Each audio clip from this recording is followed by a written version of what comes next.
Hello, everybody, and welcome. How's everybody doing? I assume you are having a fantastic day. Today, we want to talk about everybody's favorite topic, Palestine. Hey, first I thought you were Destiny. Now I think you're one of these LGBT college free Palestine queers for Palestine. What are you? I can't even really decide what I am. I Okay. kind of just put these things on randomly, and then I thought, I was stuck on, I don't know, maybe I'm Destiny, but then I thought I'm just one of those stupid students. I don't know. That's funny. Putting on a costume that could be a couple different things and just not being sure yet and having to Yeah. decide later. I haven't yet made a decision on what exactly I am. I will have to figure this out. Hey, but look, guys, we're live and it's early for you British people since this is about you. Indeed. This one's about you, peoples.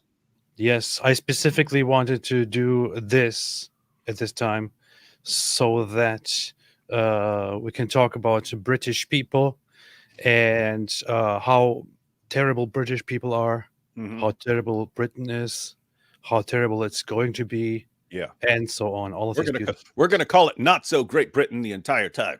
Yes. We're gonna be calling it subpar Britain. Subpar. Crap hole Britain. Something like that.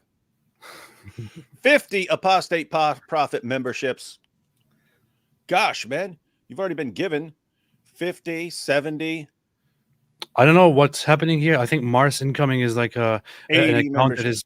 that is being run by Mossad, because the other day I was live. I think it was yesterday, and Mars Incoming gifted like 300 memberships or so, and now Mars Incoming just keeps gifting memberships. So this might be not a real person. It might be a Mossad account, doing this on behalf of them. Might be a way of transferring the shekels. We're always looking for creative ways to transfer the shekels to us. Yes, indeed.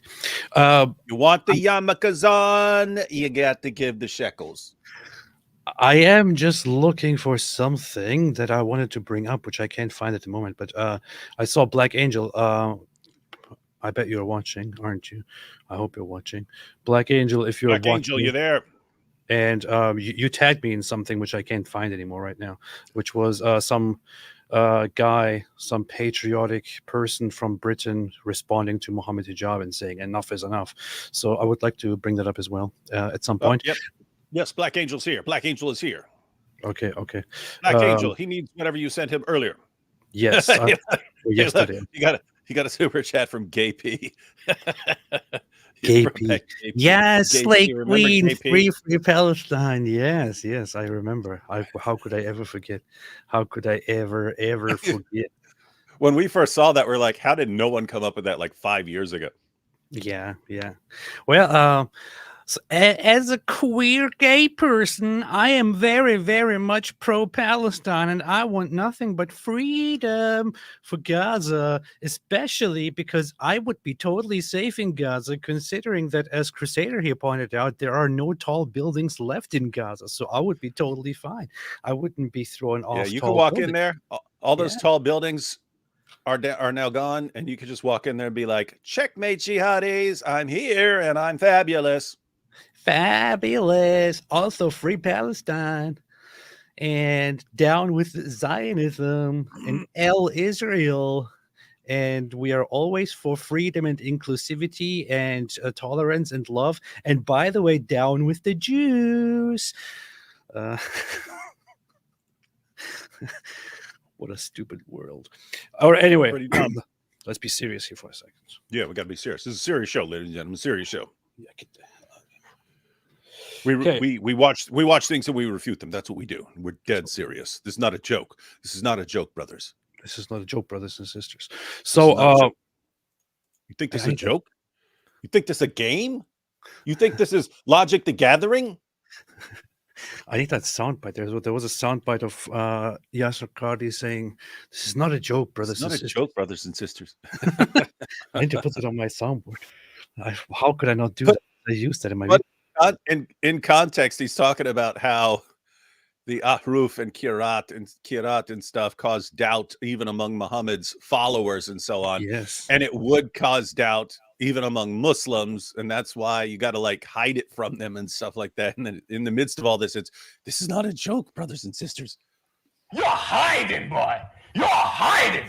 So, yes, we're going to talk about some really, really messed up things. One of those is already on the screen, and people have seen what was on the screen.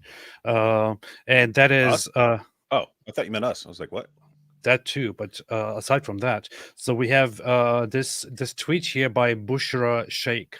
Now, Bushra is not just a random person, a nobody who is an anonymous person. This is actually someone who is somewhat known, and she is a I see her name all the time.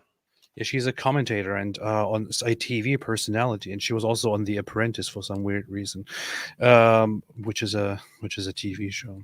And she was I think she still is a news commentator. If you look at her bio here, for example, it says Queen B, which probably stands for Queen Bullshit or something like that. CEO, social political commentator, TV newspaper seen on Good Morning Britain, Talk TV, and BBC. And then she also founded a thing called Run Racism Out, which is very, very funny. Very funny. Because, well, she just made that tweet. She doesn't actually look like this. Her videos are for some reason heavily filtered, which is very interesting. But she made this very, very bad tweet, which went. Actually, we should look at this one as well later on, in a little bit. Which went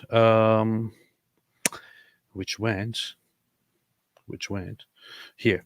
If you don't like Muslims in Britain, then you can always leave. This is only one of those instances where a Muslim person makes a post telling people, British people who don't like Islam and who don't want to accept Islam and who don't like the overpopulation from Muslim crowds to just leave. Isn't this kind of weird? A while ago, it was all just when it was suggested that there is a takeover taking place, that there's going to be soon a boom of Muslim population and Islam taking over and things like that. It was all like, no, don't be ridiculous, don't be paranoid, don't be a conspiracy theorist. It's No, just it was beyond that. It was don't be racist, don't be an Islamophobe, don't be a bigot, don't be a yeah. And then in addition to all this stuff you were just saying. Yes, and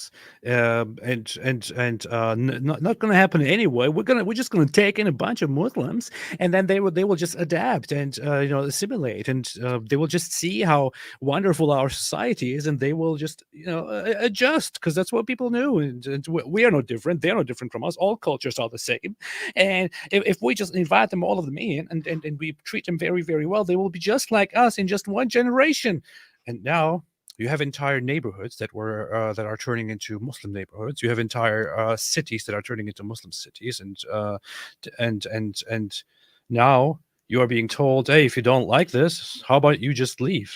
So this is basically a Muslim Pakistani woman who is here due to immigration telling white British people, hey, how about just get out of here? This is our country now.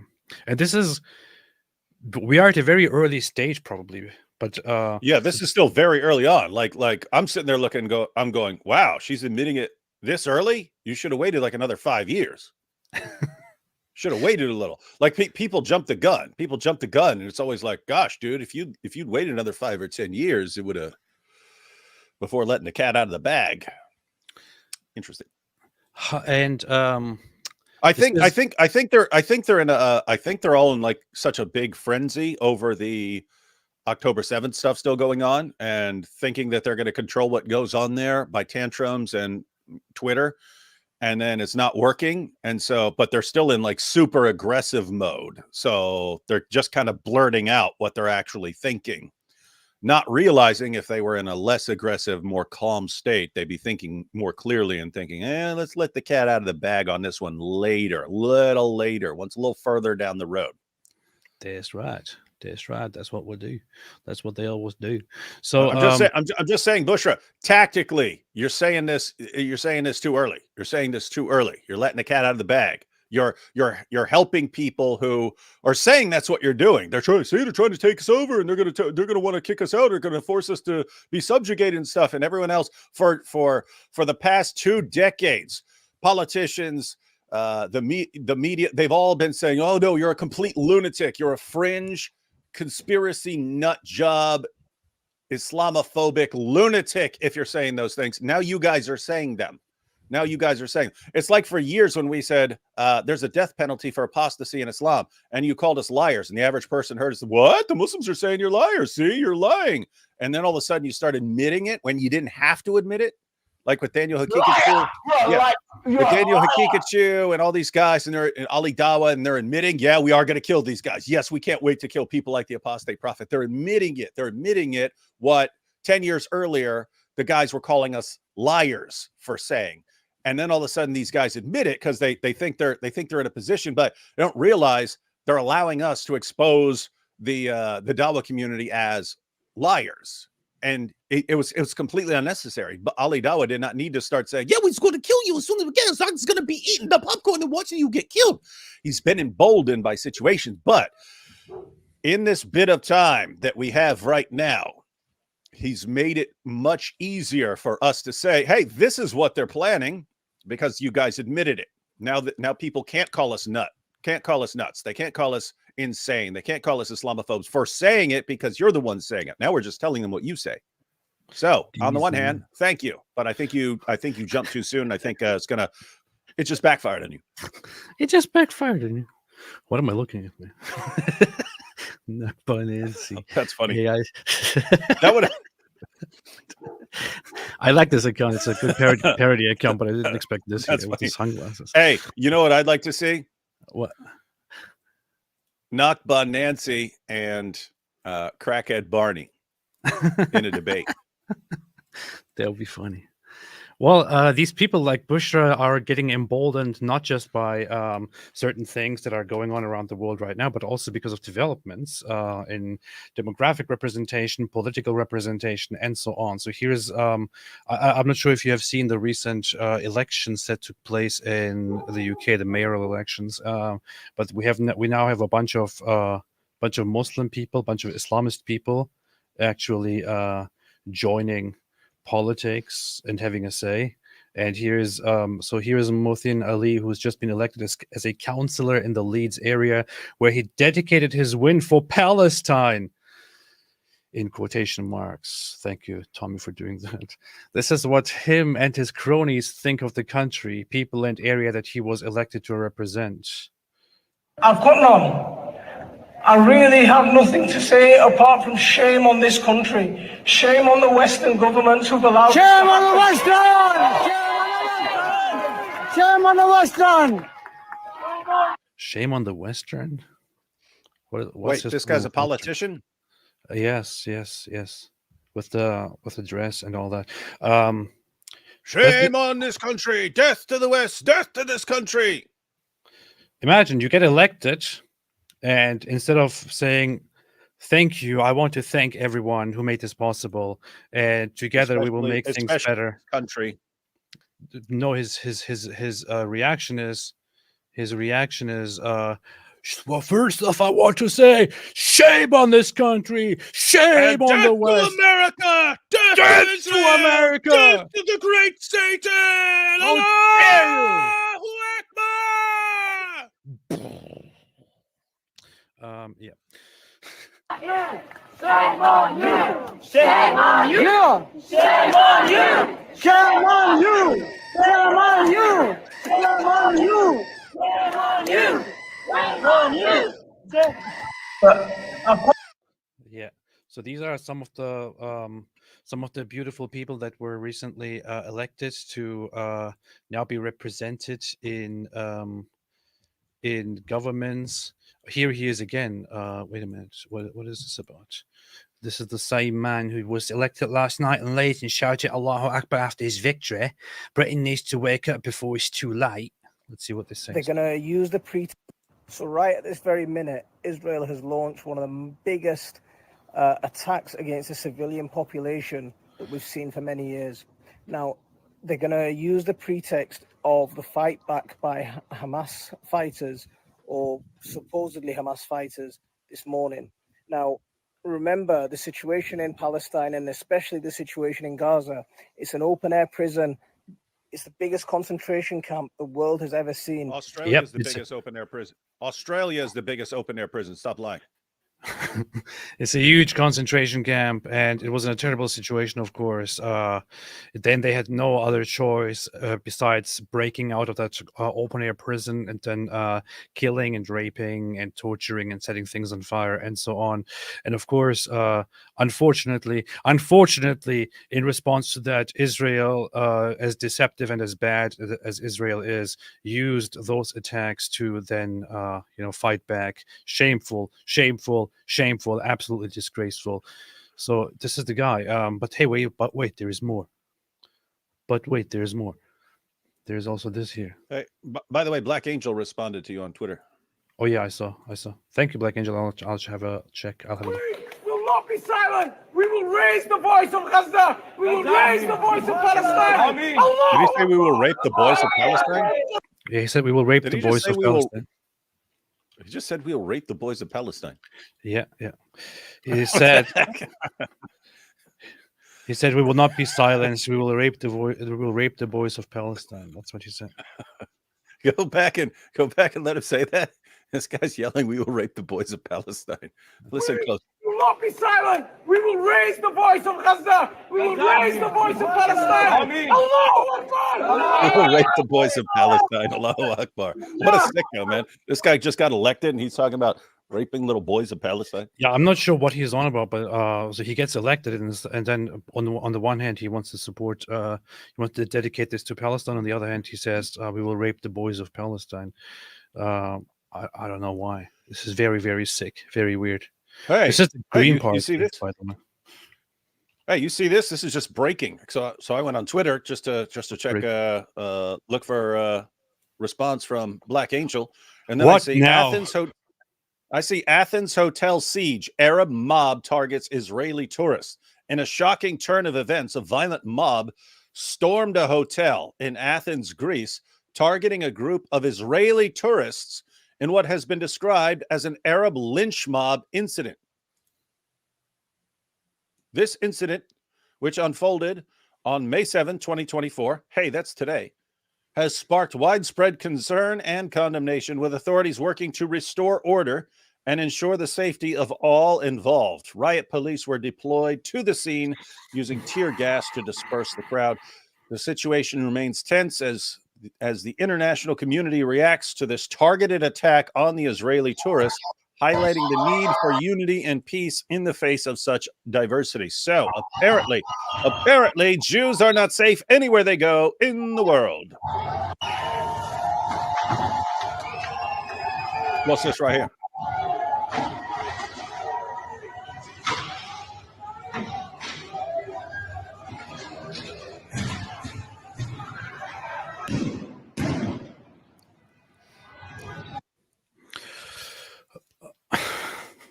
Stop Islamophobia now. Breaking news. There's an incident of rioters trying to break into a hotel in Athens, Greece, where a group of We heard you have some Jews in here. Give us your Jews. The local police Little Greeks, let us in. We want your Jews.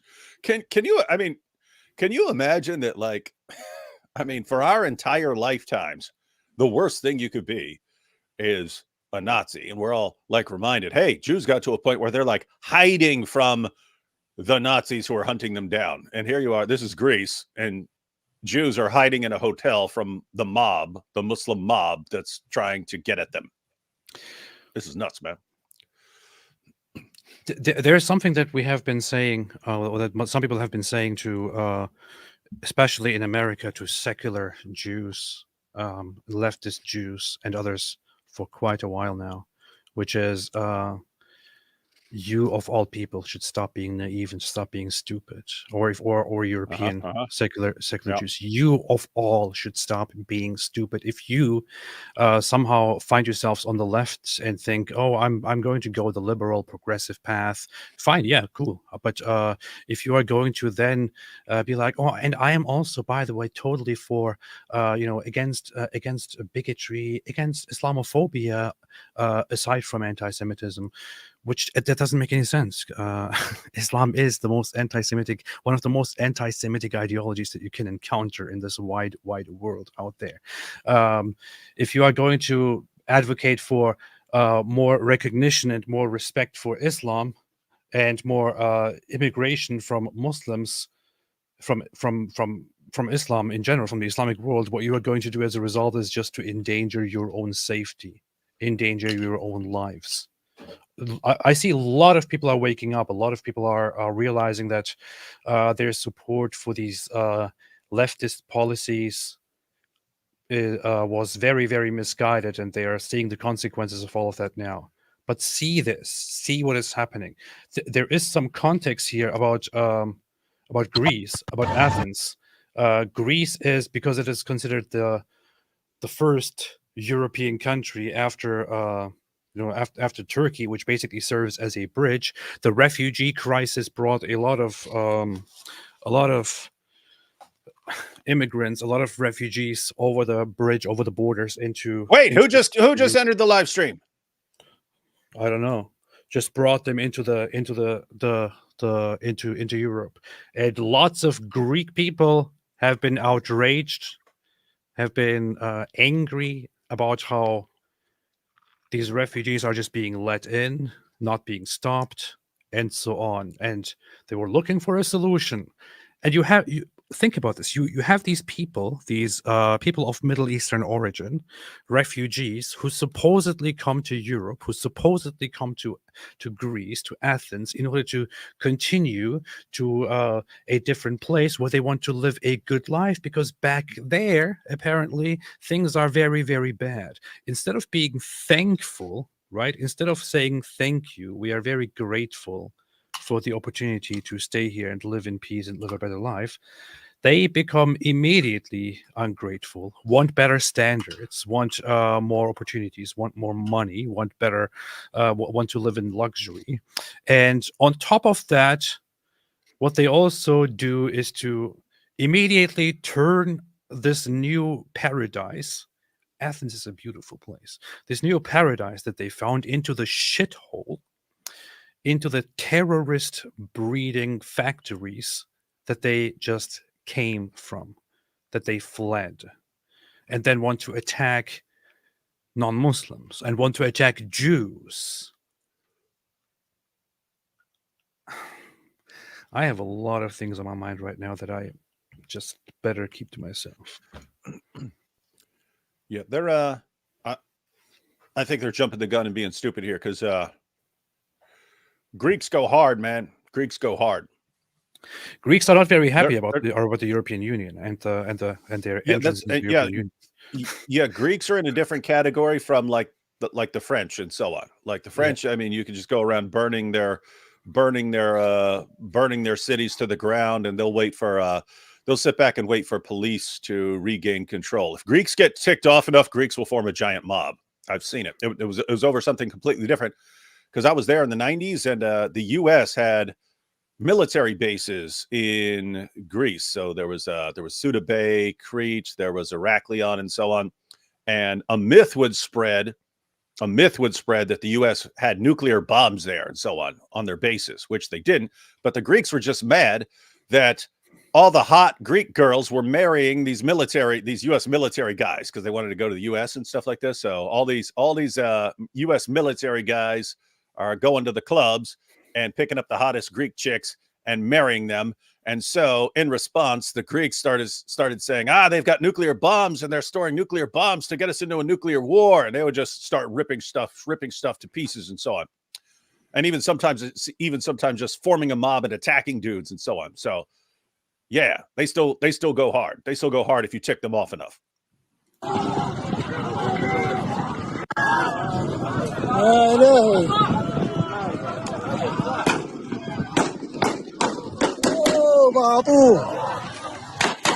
This news is Hamas executes 3 Gaza civilians for stealing humanitarian aid before they could.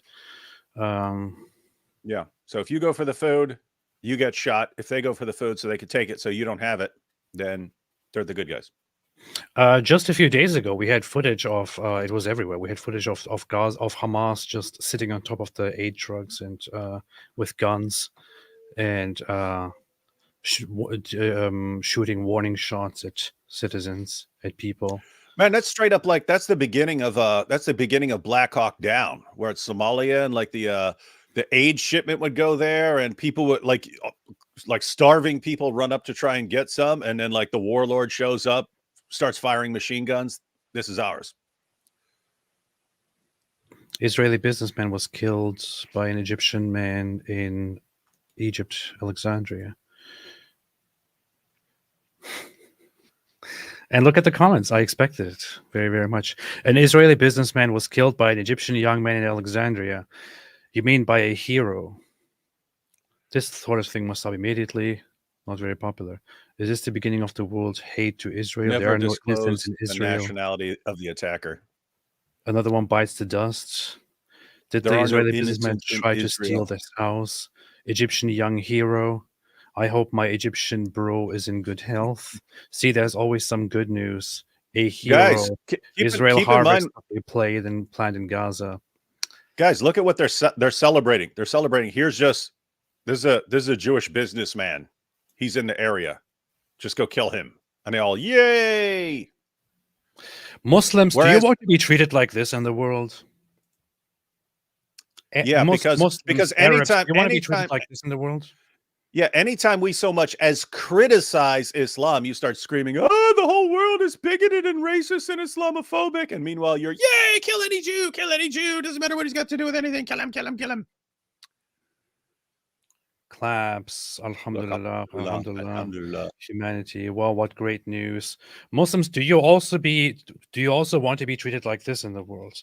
In response to everything that is happening out there, in response to any offense that comes from Islamists, from Islamic parties, Islamic people, do you also want Muslims everywhere in the world to be targeted and killed as a response to stuff like this? Because apparently that's how you think things should go. Apparently that's how you think this should work.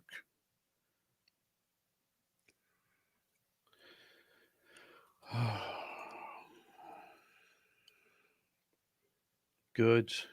Congratulations. What a hero.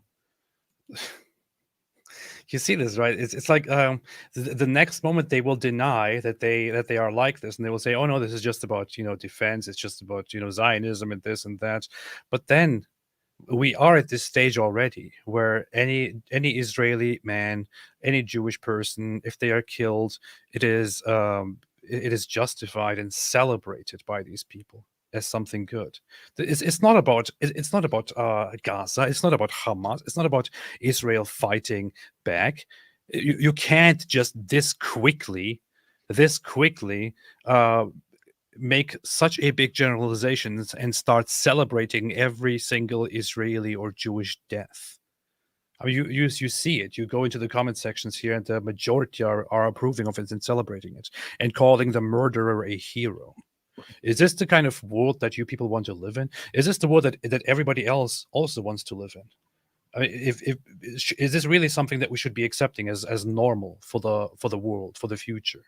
Is this how societies should be run, where Israelis or Jews are just randomly targeted and killed, and people are justifying this and celebrating it because of Israel? What if we turn this around? What if we targeted and killed Muslims everywhere? Would that be okay? And why not?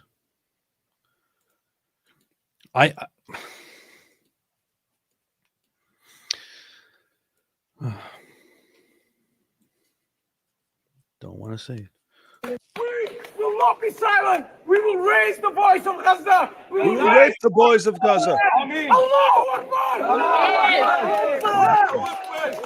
Where's this guy from, and why doesn't he go back to his shithole where he can do these? I don't know, things but at home? anyone who's talking about raping the boys of Gaza should not be winning elections. Let's see, Muthin Ali. Ew. Yeah. Ooh. Brother.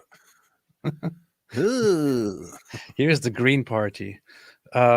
Green parties are very much known in, not everywhere, but in many parts of the world, to be basically, parties of internal internal unrest. Fifth column, ready to become traitors. Here is his side. Candidate Muthin Ali, Gipton and Harrell's ward. Muthin is one of our most active candidates in the Gipton and Harrell's ward in East Leeds. He speaks Arabic, teaching children Arabic, something. I don't know. It doesn't say anything about his actual background here. But yeah, this is the infiltration. This is the infiltration here, happening right here. I mean, just look at this picture. I must say that I think that British people are so pathetic. Can you imagine, like, these people? I literally just thought you get what you deserve. If you're voting for this guy, you get what you deserve. I mean, almost all of them. I mean, it's like you see them online. You see them like patriotic, like, yeah, I'm proud to be British. I'm proud of our flag. I'm proud to be British. Yeah, we don't want this here. We will defend. Okay, where the hell are you? Where the hell are you? I don't see anything. All I'm seeing is the further advancement of Islamism into your country. Soon it will be at such a stage where you can't turn it around anymore. Where the hell are you people? Oh, we are proud. We're proud. I'm proud to be British. Look, here is the flag. Here is the flag. I posted it on Twitter. And I also go outside and say I'm proud to be British in it. Okay, fantastic, great, fantastic, absolutely fantastic. Fantastic. You did a good job. You did a great job. Meanwhile, another town has been turned into an Islamic town. And another town has been turned into one of those towns where the people now say, hey, if you don't like Muslims, just go move somewhere else. Hey, AP. Yes. You know what we should put together? Hey, I wonder Yes. if everyone agrees with us on this. What do you guys think? Just had an idea. You know what people talk about the Dawa script? The Dawa script, because like they do their Dawa and then they all remember, like Sneeko, like he's spouting the same exact talking points and making the same points as like the other Dawa guys. We call it the Dawa script. For all the people who are actually upset but don't know what to do, because keep in mind, if you're just, if you live in some part of Great Britain and you're getting freaked out about this, but you don't know what to do. Bob Johnson, who the hell do you think is behind all of this? Bob Johnson, tell me, please. Please tell me who in the world is behind all of this. Yeah, tell me, please. It's the Please Jews. The Please let me Jews know. the Jews are trying to get Muslims to take over the world. I keep hearing that from Nick Fuentes fans. It's the Please Jews. demonstrate to me how stupid you are, how you are far beyond the thinking capabilities of even the people of Gaza. And please tell me who is behind this. Go on. It's the Jews. The Go on, Jews let's are see how trying it to get themselves killed. They're doing it because they're such masterminds that they're trying to get Islam to take over the world so that Jews can be destroyed. It's what they're doing. I know it's very well. It's because the Jews. Hey, They want Pig. to send all of those. They want to send all of those immigrants, those Muslims, into the Western world to take over those countries that they are allied with, so that they will lose their allies and eventually be killed. That's what the Jews want. You absolute retard. Anyway, continue, David. Yeah. All right. So anyway, you got lots of people who are worried who aren't in a position to do much politically because you're only one vote. You're not you're not gonna like go and like physically stop people from doing things. So a lot of people are wondering what can we do? What can we do as our country's being taken over? And now we're being told to leave our own country if we don't like Sharia and so on. So what are we supposed to do? We should come up with kind of an anti-Dawa script, meaning, guys, if you want to make these guys who are running their mouths and talking about telling you, if you really want to upset these guys, learn to criticize Muhammad. Yep. Learn to criticize Muhammad so that wherever they turn, Muhammad is being criticized. They will get very, very uncomfortable in your country if everywhere they go, Muhammad and the Quran are being blasted. They will be terrified for their children to hear these criticisms, because they want to shield their children from this stuff until Islam takes over the world and so on.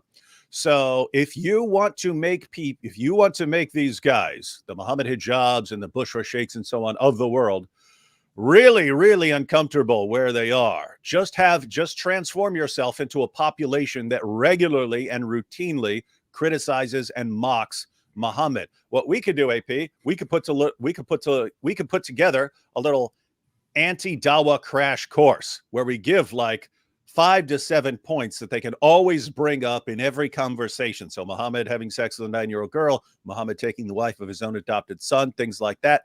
We could give them the sources, and we could say, in response, the Dawah guys are going to say this, or the Muslims are going to say this, and here's your response to those. We can have a little online, or it could just be a video or something like that. But some sort of I don't know, some sort of printed text would be good, because then they can have it handy. And then everyone can learn the anti-Dawah script and learn how to just blast away. And I get put it this way. People are always worried. People freak out. Look, the Muslims have taken over this road. They've taken over this road and they're using it for prayers. They just stopped and they took over the middle of the road, and now traffic has stopped and these guys have stopped in the middle of the road and they're all praying. What do we do? What do we do? Well, yeah, it's a good question. What do you do? Imagine every time that happens, there's 4 or 5 British guys sort of walking around the edges, quoting information about Muhammad, saying, why are these people bowing down to a man who penetrated a 9-year-old girl? Some guys might get ticked off. They might get ticked off. But guess what? Any leaders there, they're going to be so horrified at some of the younger Muslims hearing these criticisms that they're not going to want to do that anymore. They're going to say, oh, this isn't going to work. Every time we bow down and take over a street, a bunch of people gather around and start shouting information that we do not want these young guys to hear. So guys, I'm telling you from many years of experience, the leaders and the older generation, they are absolutely terrified of the younger generation being exposed to massive amounts of criticisms of Muhammad. So if you start being the person who's putting out massive amounts of criticisms of Muhammad and really embarrassing material, they are going to want to keep the young people as far away from you as possible. And they're just in general not going to be comfortable in your area. It sounds like a good plan, but I think we're far beyond. We are far past that. Maybe that's I'm not saying that as the ultimate solution or something like that. I'm saying something as far as something that some people can do right now. Yeah. You still have to figure out where this goes in the future. But if you want to weaken the Ummah and de-embolden them, if it creates a cycle where everything they do, where they try to escalate criticism against Muhammad and the Quran, escalate too, they're gonna quit running their mouths very much. Like, you're not gonna see this. I'm not gonna see them running their mouths like this if every time it ends up blasting away at Muhammad. Inshallah. What I'm saying is, the West has been trained, people in general, there are exceptions like us and so on. Most people have been trained to not go after Muhammad and the Quran. So you can criticize this and say, oh, but that's hurting our feelings, and why can't we just get along? You're allowed to say stuff like that. I don't think it's going to work. Even if you tell them. It's not going to work even if you tell them. Western people are incredibly stupid. So Western people can be the smartest people, the most intelligent people, among the most intelligent people in the world to create good things. But I'm sorry, but Western people, you are all stupid. You are very naive. You heard it here. It's incredibly difficult. He thinks we all deserve to be subjugated by this. We can blast. He moves here and calls for our subjugation. We can blast it all day long. We can blast it out all day long. Say, hey, they don't respect you. They don't respect your lives. You don't have to respect their religious values. You don't have to respect Muhammad, and so on. You can blast this out all day long. They don't get it. Okay, they don't get it. They could be taken to the news. They could be taken to whatever, get butchered, to the guillotine, whatever it is that these bastards want to establish. They would still on the way there say, "Oh, okay, I get it. I just don't want to. I just don't want to disrespect Muhammad because that's not what we are. Because that's not how we should be doing this. Because we want to be polite. Okay, get killed then. Yeah." AP, you're talking about now. You're looking around now. I'm looking at the trajectory. I'm seeing more and more. I'm seeing more people waking up. Yes, they are. See it every day. There are more people waking up. Not nearly enough. Tiny fraction. So more people are waking up. And as they see more people killed in their streets, more mobs, more things burned, more of their cities burned to the ground, more, not everyone, but more people are going to wake up, and more people are going to decide, think, what am I supposed to do? I don't believe that. One thing you can actually do now is blast away at the foundations of Islam. Yeah, that's one thing you can do. I don't think it works at all. What the heck are you talking about? AP. There are two, I can't even tell if people, you're joking. Hey, two people AP, just by criticizing Islam, we got the apostasy rate from 0% to 24% over 15 years. Do not be one of the people who says, "Oh, but blasting away at Muhammad and Islam doesn't work." No, we can talk. We can talk. We should definitely we can talk. But there is no. I would say that there is no use at all in urging people or in telling people that they should be doing this. It's like I don't think that there is a great change happening. The only change. Wait. Seriously. Wait. Hang on. Seriously here.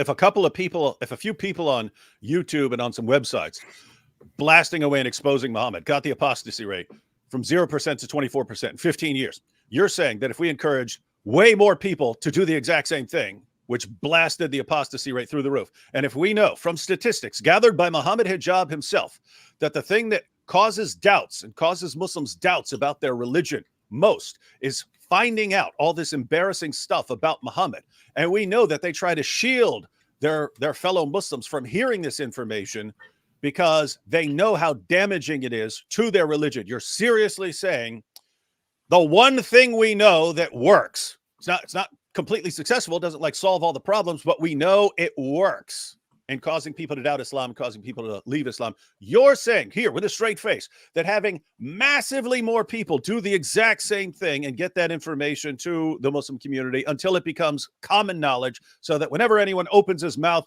about Muhammad and the speakers being blasted with, what about Aisha? What about Zainab? What about all these things? You're saying, I get it. Complete waste of time. Let's just sit here and whine on our live stream. That's the only way. That's not what I'm saying. What I'm saying, if that was the case, if that actually happened, that would be great. However, you are skipping a step there, which is you are somehow skipping that gap from declaring this to massive amounts of people actually going out and speaking and blasting at us. That's not going to happen. That's not going to happen. People aren't going to do this. People are not going to do this. People are not doing it. You're not looking at the trajectory. How can you not see the trajectory? People are getting because I think that I don't have faith that Western people are actually smart enough to open their eyes and see what's in front of them. I think people are just lazy and will just believe, oh, everything will be fine. Let's just be polite and let's just go and vote in the next elections for Donald Trump and see what happens. AP, can if one person is criticizing Islam, can you go from 1 to 2? Can that happen? Is that I'm thinking because you're like, no, that's not. No, I get it.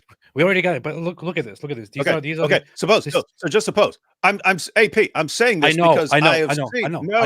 I've seen the trajectory. When I started 15 years ago, there were like 5 people. There were like 5 people who were criticizing Islam.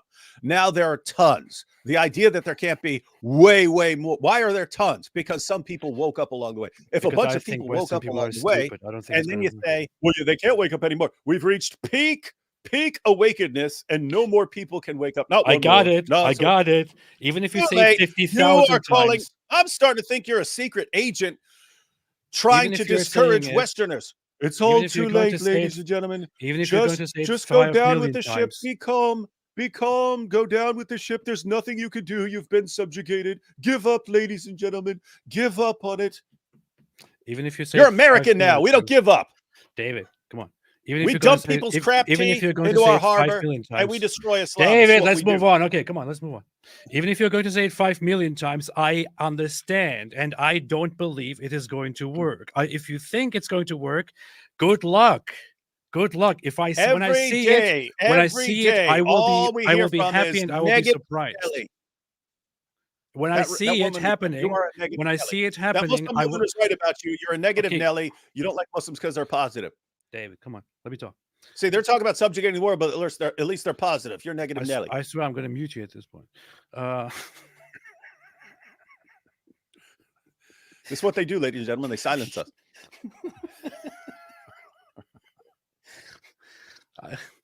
I hope you're right. If I see it happening, I'll be very surprised, but I don't think so because I think Western people are stupid. Like here, look at this example. The Jews, it's all the Jews for. And look at this. There are entire places, entire countries being turned into Islamic hellholes. And this guy is like, hey, I think we should work together with the Muslims against the Jews. Absolutely. I think The we place should where work I was, together. a Yeah, lot of yeah, these, like, yeah, yeah. Jews And and I got beat up by a Jew in kindergarten, and I'm still taking it out on them. Yeah, a lot of these like Jews and Zionist agents Jews? are coming out and trying to split apart the Christians and Muslims by saying, you know, they think Yeah. they're alliance, but you know, Muslims are just as bad or something like that, or saying, you know, well, Christians Just are as weak bad. and this sort of thing. And I don't think it needs to be more complicated than this. Israel colonizes Palestine. Israel colonizes America. Therefore, Muslims and Christians are working to dislodge Jewish power, which dominates both the countries. I mean, we don't agree on religion. We probably don't agree on a few other things. But in this limited sense, even if for nothing else, although I think we agree on more than that, I think we have a common cause. Why would there be this? But then you realize Jews hate to see people antagonize. Listen to this stupidity. Listen to this absolute incredible stupidity. Whenever I see, then people come and say, "Oh yeah, I agree with Nick Fuentes on this and this, but you know, he's wrong on this and this and that part." I'm sorry, but no matter what you say about him, if you come here and say, "Oh, he's actually good, he's just misunderstood," no, completely false. Oh, he's smart, no, completely false. What the hell is smart about this? Oh, he's so based. No, he's not based. What is based about this? This guy looks like a little child molester who is just has problems with Jews, and he's contradicted himself in order to go against the Jews, even to befriend those very people whom he was calling barbaric just a year ago. Just a year ago. He was talking trash about Islam and about Muslims. In fact, just a few months ago, he was talking about how Islam is trash and Muslims are trash and this and that. Now suddenly he's actually telling thousands of people out there using the current heat of the Israel versus terrorist war, to tell people around the world, hey, yeah, we should actually be cool. We should actually be cool with Muslims. We should work together with Muslims. Yeah. Meanwhile, of course, Muslims will take over and they will say, Allahu Akbar, Allahu Akbar. If you don't like it here, then get out of here. But we should be working together with them because the Jews are trying to take over. The Jews are trying to take over? Your home has been taken over by Muslims already. What freaking Jews, you absolute imbeciles. I mean, every single Nazi here, every single Nick Fuentes sympathizer, every single person who's like, but the Jews. I'm not sure how exactly you breathe. I'm not sure how you even make it through the day. I'm not sure how you go, like, eat a meal, how you have lunch. I'm not sure how you function, how you do. I'm not sure how you learn to use a computer and to type here. You people are bored. You people are beyond retarded. It's like retarded is not even a word anymore. It doesn't even. It's far beyond that. Significantly far beyond that. You people shouldn't even be alive. It's like you are mentally. It doesn't. Your mental capacities are at such a point. It doesn't even make sense. No living human being should be there. It's like your intellectual level is under the ground more than just 6 feet or 7 feet or 8 feet. You're completely retarded.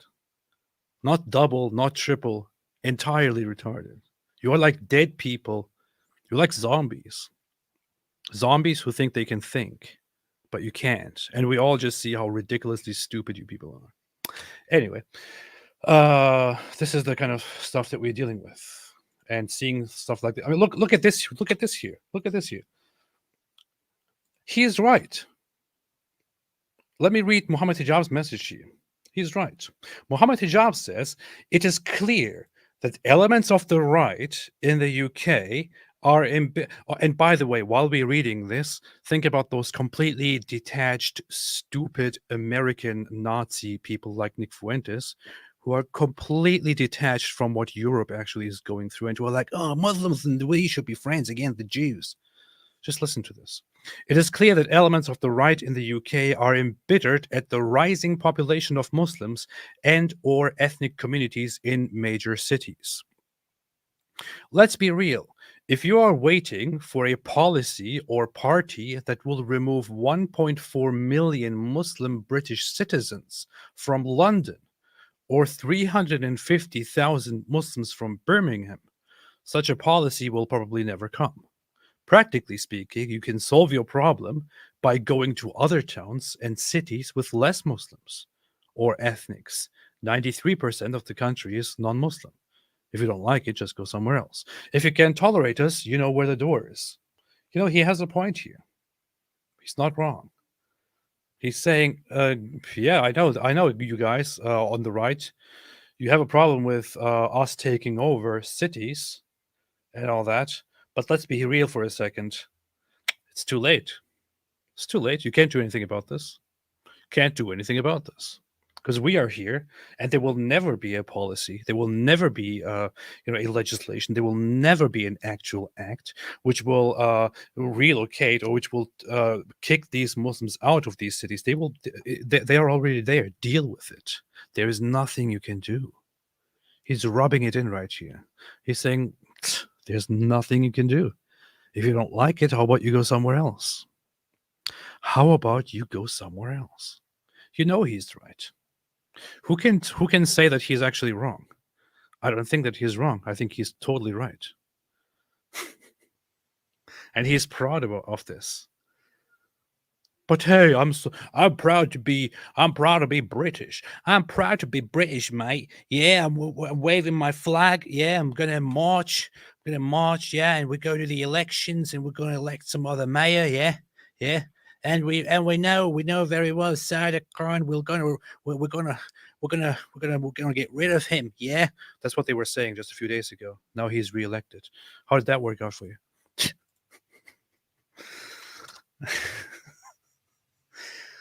Oh, it's so bad that it's almost funny.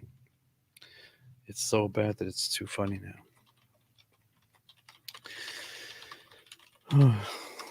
Man. And by the way, let's connect this to something here. Let's connect this to my discussion with Muhammad Hijab. Look, here you have him saying, hey, we are already everywhere, and you can't get rid of us. It will never happen. Let's be realistic. Even if you want it to happen, it will never happen. Deal with it. And now let's look at what Muhammad Hijab actually thinks about what to do in such a situation. The Islamic State of Britain is all to do with the allegiance or non-allegiance to a state. And you believe that the state should be Islamic and everybody should be forced to pledge allegiance to the state, don't you? No, I don't think that is any. Look, if it's a Muslim majority country, absolutely. But if it's a absolutely. Did you hear that? Yeah, if it's a Muslim so what is the difference then? No, you believe that an Islamic state should be established? I think if it's a Muslim majority country, if they want Islam, then surely on democratic principles, outsiders should have nothing to do with that. You believe that an Islamic state, an Islamic government should be established if the majority is Muslim. You, for example, want to spread Islam to the entire UK. So if the majority of the entire UK, if the majority of the entire UK was Muslim, you would want everybody to adhere to an Islamic state, and this Islamic state should require. I don't want an Islamic state in Britain. I'm not asking. That doesn't make it. Now he's saying I don't want an Islamic state in Britain, but that doesn't make sense because he says because his mission is to spread Islam together with Al-Dawa, for example. And he also says if the majority is Muslim, then yeah, of course, an Islamic state should be established. And if an Islamic state is established, then everybody should be forced to obey to this Islamic state. And he is in Britain, where he also does his dawah, and he has no intention to leave. If Britain becomes majority Muslim, then it should be an Islamic state. Therefore, Mohammed Hijab wants an Islamic state of Britain. This is basic logic. It makes sense. Come here and refute it, please. He's only saying, I don't want an Islamic state for Britain because he wants to avoid certain legal consequences. That's all he's doing. But that's what he thinks. Listen to this one. The Islamic To a state. and you believe that the state should be Islamic and everybody should be forced to pledge allegiance to the state, don't you? No, I don't think that is. And look, if it's a Muslim majority country, absolutely. But if it's a Muslim- Absolutely.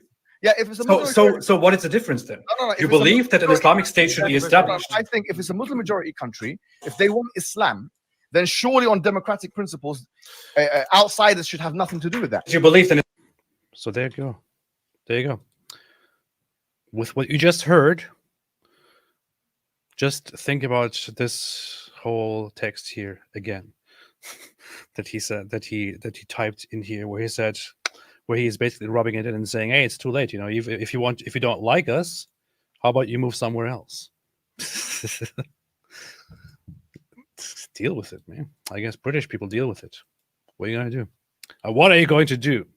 What are you really going to do? Even if you're mad right now, if you feel sad about this, if you feel like, no, I didn't ask for this, what are you going to do? Cry? Just deal with it, I guess.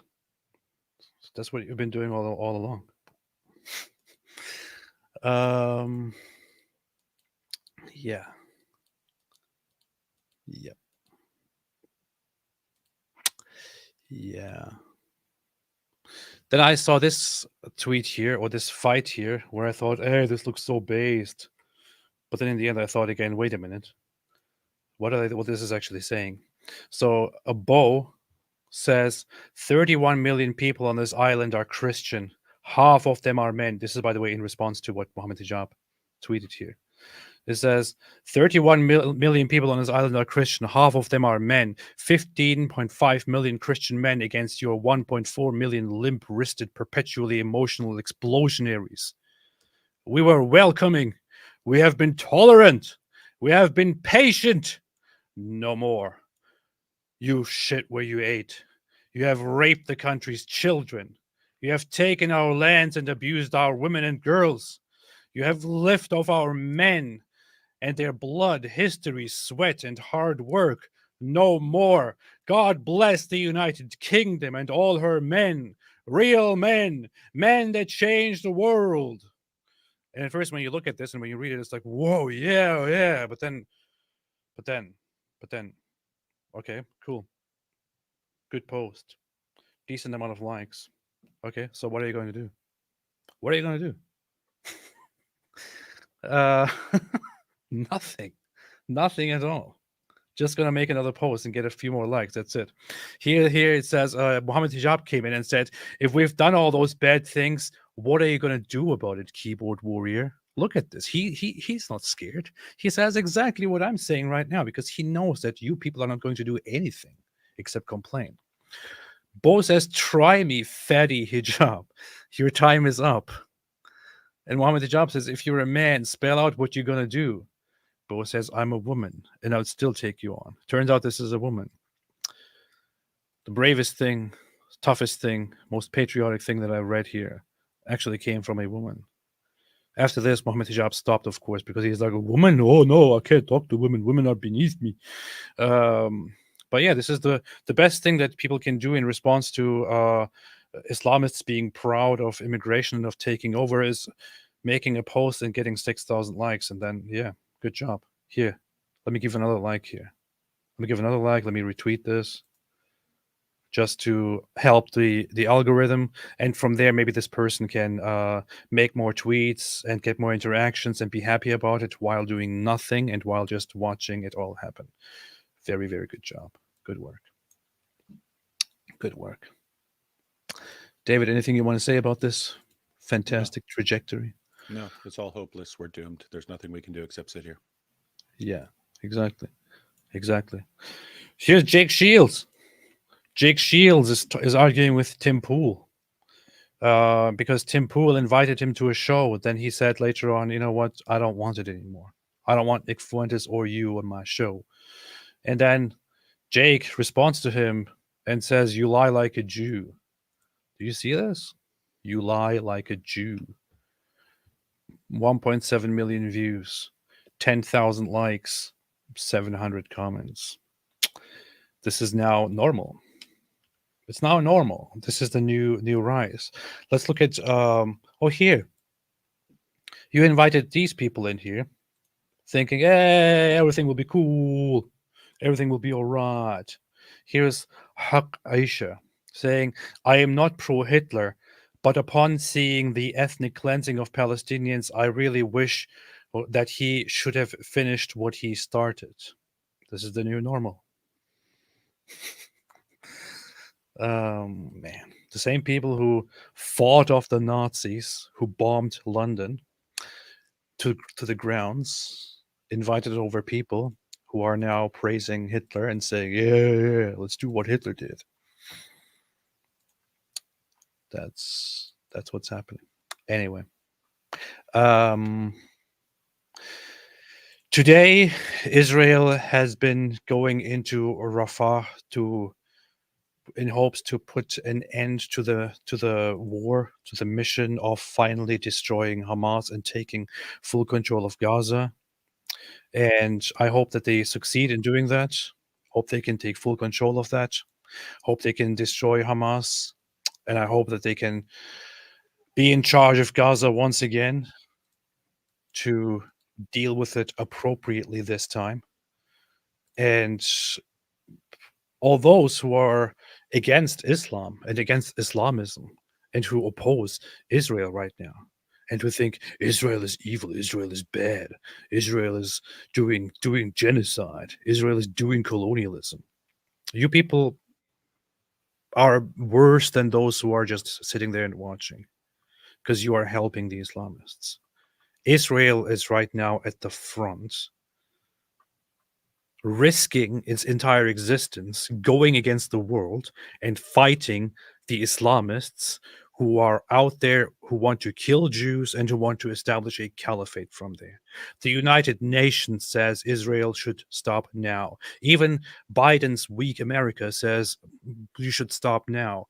Netanyahu says, nope. Even if no single country supports us, we will continue and we will finish this war. They're risking their entire existence now. If the Islamic world snapped and if they suddenly attacked, things would go really, really bad.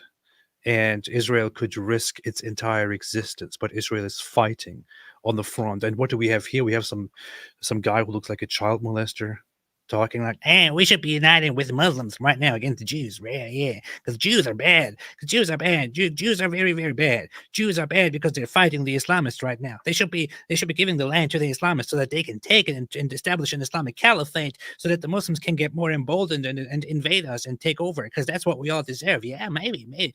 I don't know. Maybe Nick Fuentes is just also hopeless and trying to bring about the end of Western civilization or something like that.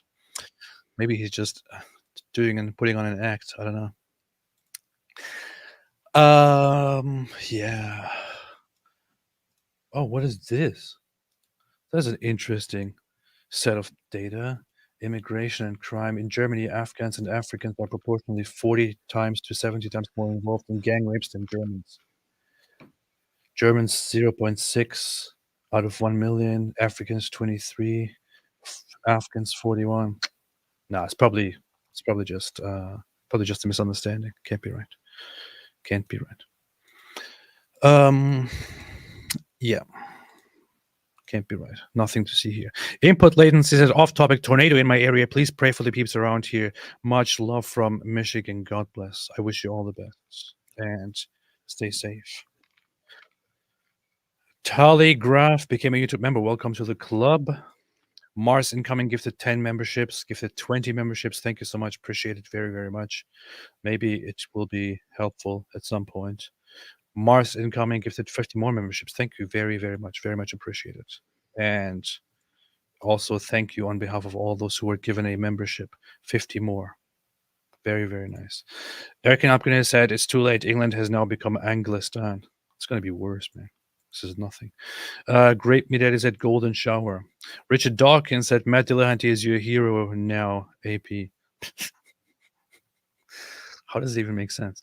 Mars Incoming gifted 50 more memberships. Destin AP said best hair in political commentary. It is indeed the best hair. Richard Dawkins said, brother, ooh, brother. I need to put that on my soundboard. One day. I don't know. Maybe that can help stop the Islamization of Europe. Making jokes. Brother, what's that? What's that, brother? We are marching with Tommy Robinson 1st of June. Good luck. Hope it helps. Cup of Indian tea. They are trying to make UK into an Almanasi. It's not like they're going to fail. Marcin Cummings gifted 50 more memberships. Really, really good stuff. Thank you. Appreciate it. All colors are entombed in black. Islam in the UK. No more drum and bass. Hussein Mashni. Hey, Hussein, how are you doing? I don't want to see when Europeans wake up from their Islamo stupor. Yep. A pusillanimous leather grape on Zabiba machine of the cow said, my showers are gold. I like my goats no more than 9 years old. If you criticize, use me, I'll say to Mossad, you yourself have been sold. Who am I? I don't know. Who are you? David doesn't even know. David has completely lost hope here. Why are you so pessimistic, David? What is this? Well, what are we doing? It's all pointless. Yeah, it's true. Mars Incoming gifted 50 more memberships. Very, very nice. Thank you. Jeremy Mott said, how about the Muslims who aren't culturally Brits leave the UK? Yeah, good luck with that. Tesbot, love you guys. Learned loads. What can we do in the UK? I'm really worried. Nothing. At all. Sit back and wait. Can be do nothing. subjugated. James said, AP, you got blood on your hands too for all the Islam hate. Go fuck yourself.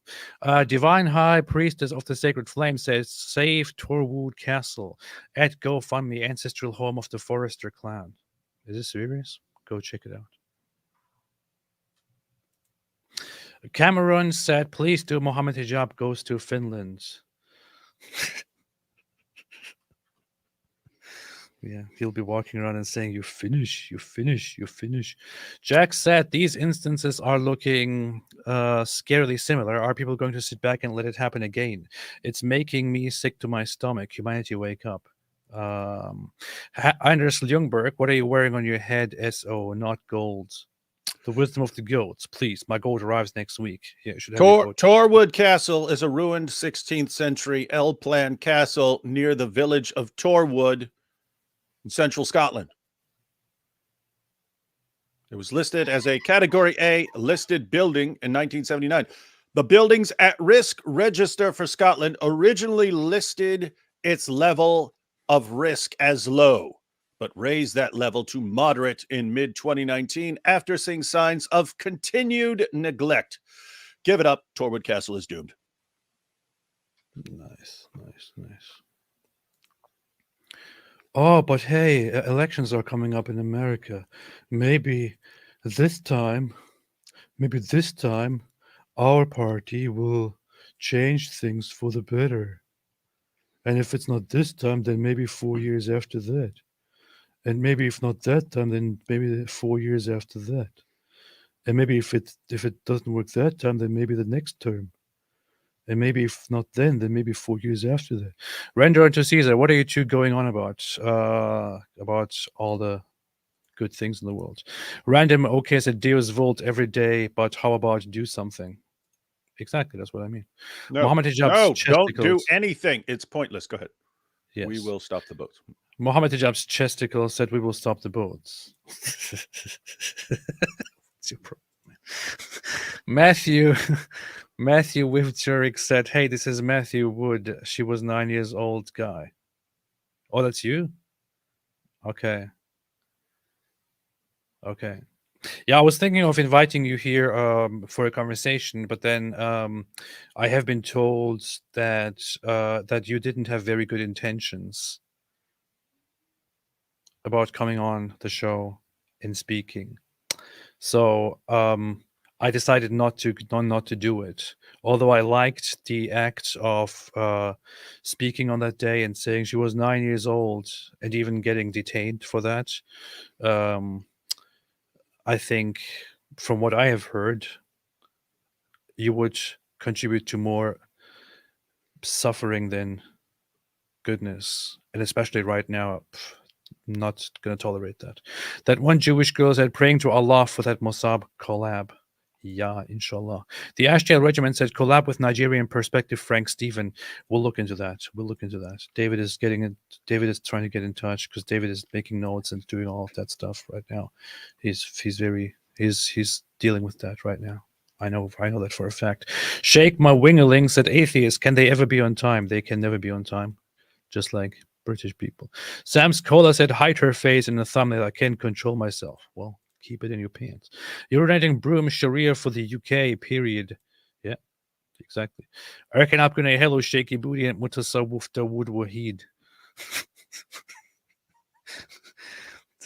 That's too much, man. That's a big mouthful. John AP, where are your preferred pronouns? I forgot to put them on the screen, but I also took off my stupid hair. So, Mr. Bukhari said, damn, that hair makes me spill jizya on keyboard. Nudis said, baby Aisha, peace be upon him, what peace be upon her, riding on Burak, came to me in my sleep and told me to give more jizya to the Prophet. Peace be upon you. Here's my jizya payment, Apostate Prophet, peace be upon you.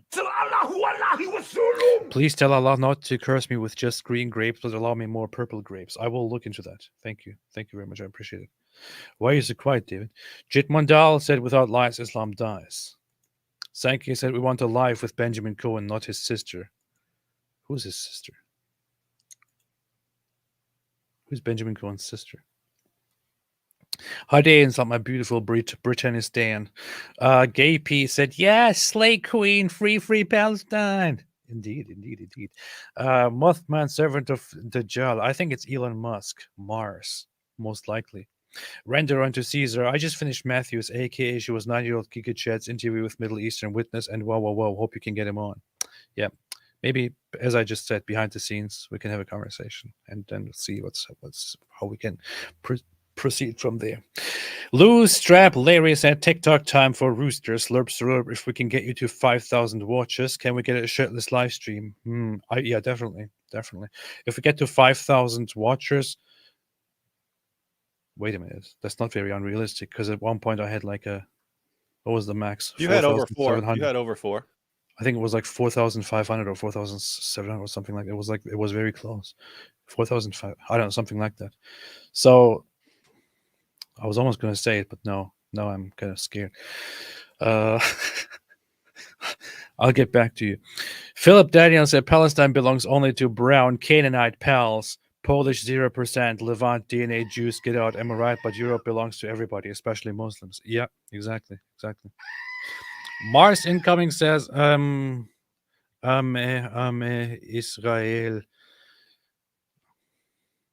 Israel Chai. Yes. There's a song for that. The people of Israel live. Brandon, okay. If only Musaylima and Kid Buqa were successful, SMH. Yep. According to legends, Musaylima actually, the rival prophet to Muhammad, actually had his own interpretation of Islam, and was trying to take over, and he wanted to abolish lots of bans that Muhammad set in place, and he wanted to reduce the amount of prayers and things like that, for which he was accused of being a false prophet and a heretic, and they killed him. Yeah.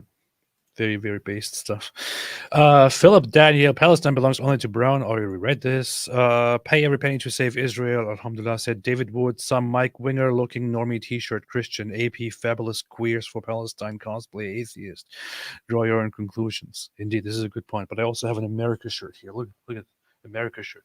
Maybe by wearing an America shirt, I can change things. Mr. Max said, hey, I have the worst joke. Question, how does a non-binary jihadi group kill people? They, them, they / them. Ha ha ha. This is terrible. What's wrong? Big Zaman, have you guys seen the current X-Twitter argument between Jake Shields and Tim Pool? I have. I'm a little bit confused by it also on in regards to Tim Pool's part in that whole discussion, because apparently Tim Pool accepted a request by Jake Shields to have Nick Fuentes and him on there and to have them debate with opposing people. But then later he said he couldn't actually agree to have any opposing side on there, and he now doesn't want to do it anymore. And then the whole thing broke out, and Jake was like, you're just trying to serve the Jews. You're a liar, just like Jews. I bet Jake will challenge him to a fight. Probably. And what's very funny is that he also told told Tim Pool, you can't be trusted because I expect a man to keep his word, and you gave me your word. And that's very ironic because Jake famously also told me that he would debate me, and then walked back on that. So and he invited me to a discussion with him and Nick Fuentes, which I accepted, and then he uninvited me. wow, alhamdulillah. That's just how it is. Urinating Broom, telling natives to leave their own country is empathetic and good at promoting social harmony and civility. It definitely doesn't breed resentment, right? Yeah, exactly. It's actually for the betterment of social harmony and peace. You see, the country is divided because it isn't Islamic. If everyone were Muslim, there would be social cohesion. All would agree. Allah knows best. Yeah, so this is also the hikmah in having apostasy laws, for example, and blasphemy laws. If somebody leaves Islam and openly declares that they leave Islam, of course, it's best to just to kill them, lest they cause an erosion in social cohesion. Executing people who disagree will keep things better. So, yeah, definitely. DC Isaac says, my jizya is a joke I wrote when I lived in SLC, Utah. SLC stands for Salt Lake City, I assume. A Mormon guy gets a second wife and says, thank you, Heavenly Father. Jewish guy gets a second wife and says, what did I do to deserve this? Yeah. Terrible. Mosh Cohen said, if you're waiting for a policy or a party that will remove 1.4 million, yes, oh Lord, yes. Not afraid for the US. Second Amendment, baby. Europe, though, I don't know. I don't have much trust in the US either. The good thing about the US is that I don't believe that it will ever get to such a stage where you will have too many Islamists, proportionally, that they will have actually an impact on politics. So America is safe in that regard. Too high of a population, too distant from the Muslim world. That's why I'm proud of being American, baby. Pat Leatherstrap, it's easy to say British people deserve this, but most of us didn't ask for this. Yes, you did. Especially those whose kids were raped by grooming gangs. That is true.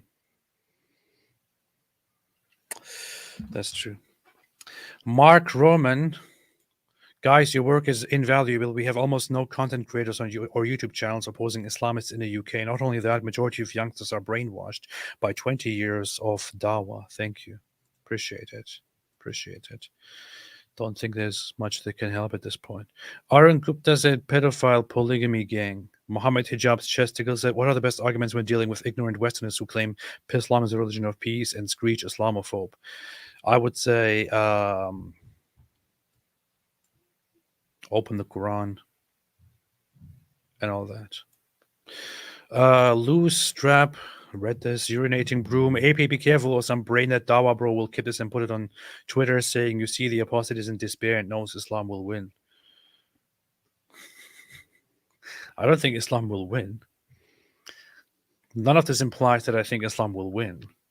What I do think is that Islam will cause major unrest and will severely change and severely impact and severely derail Western civilization and the European way of living.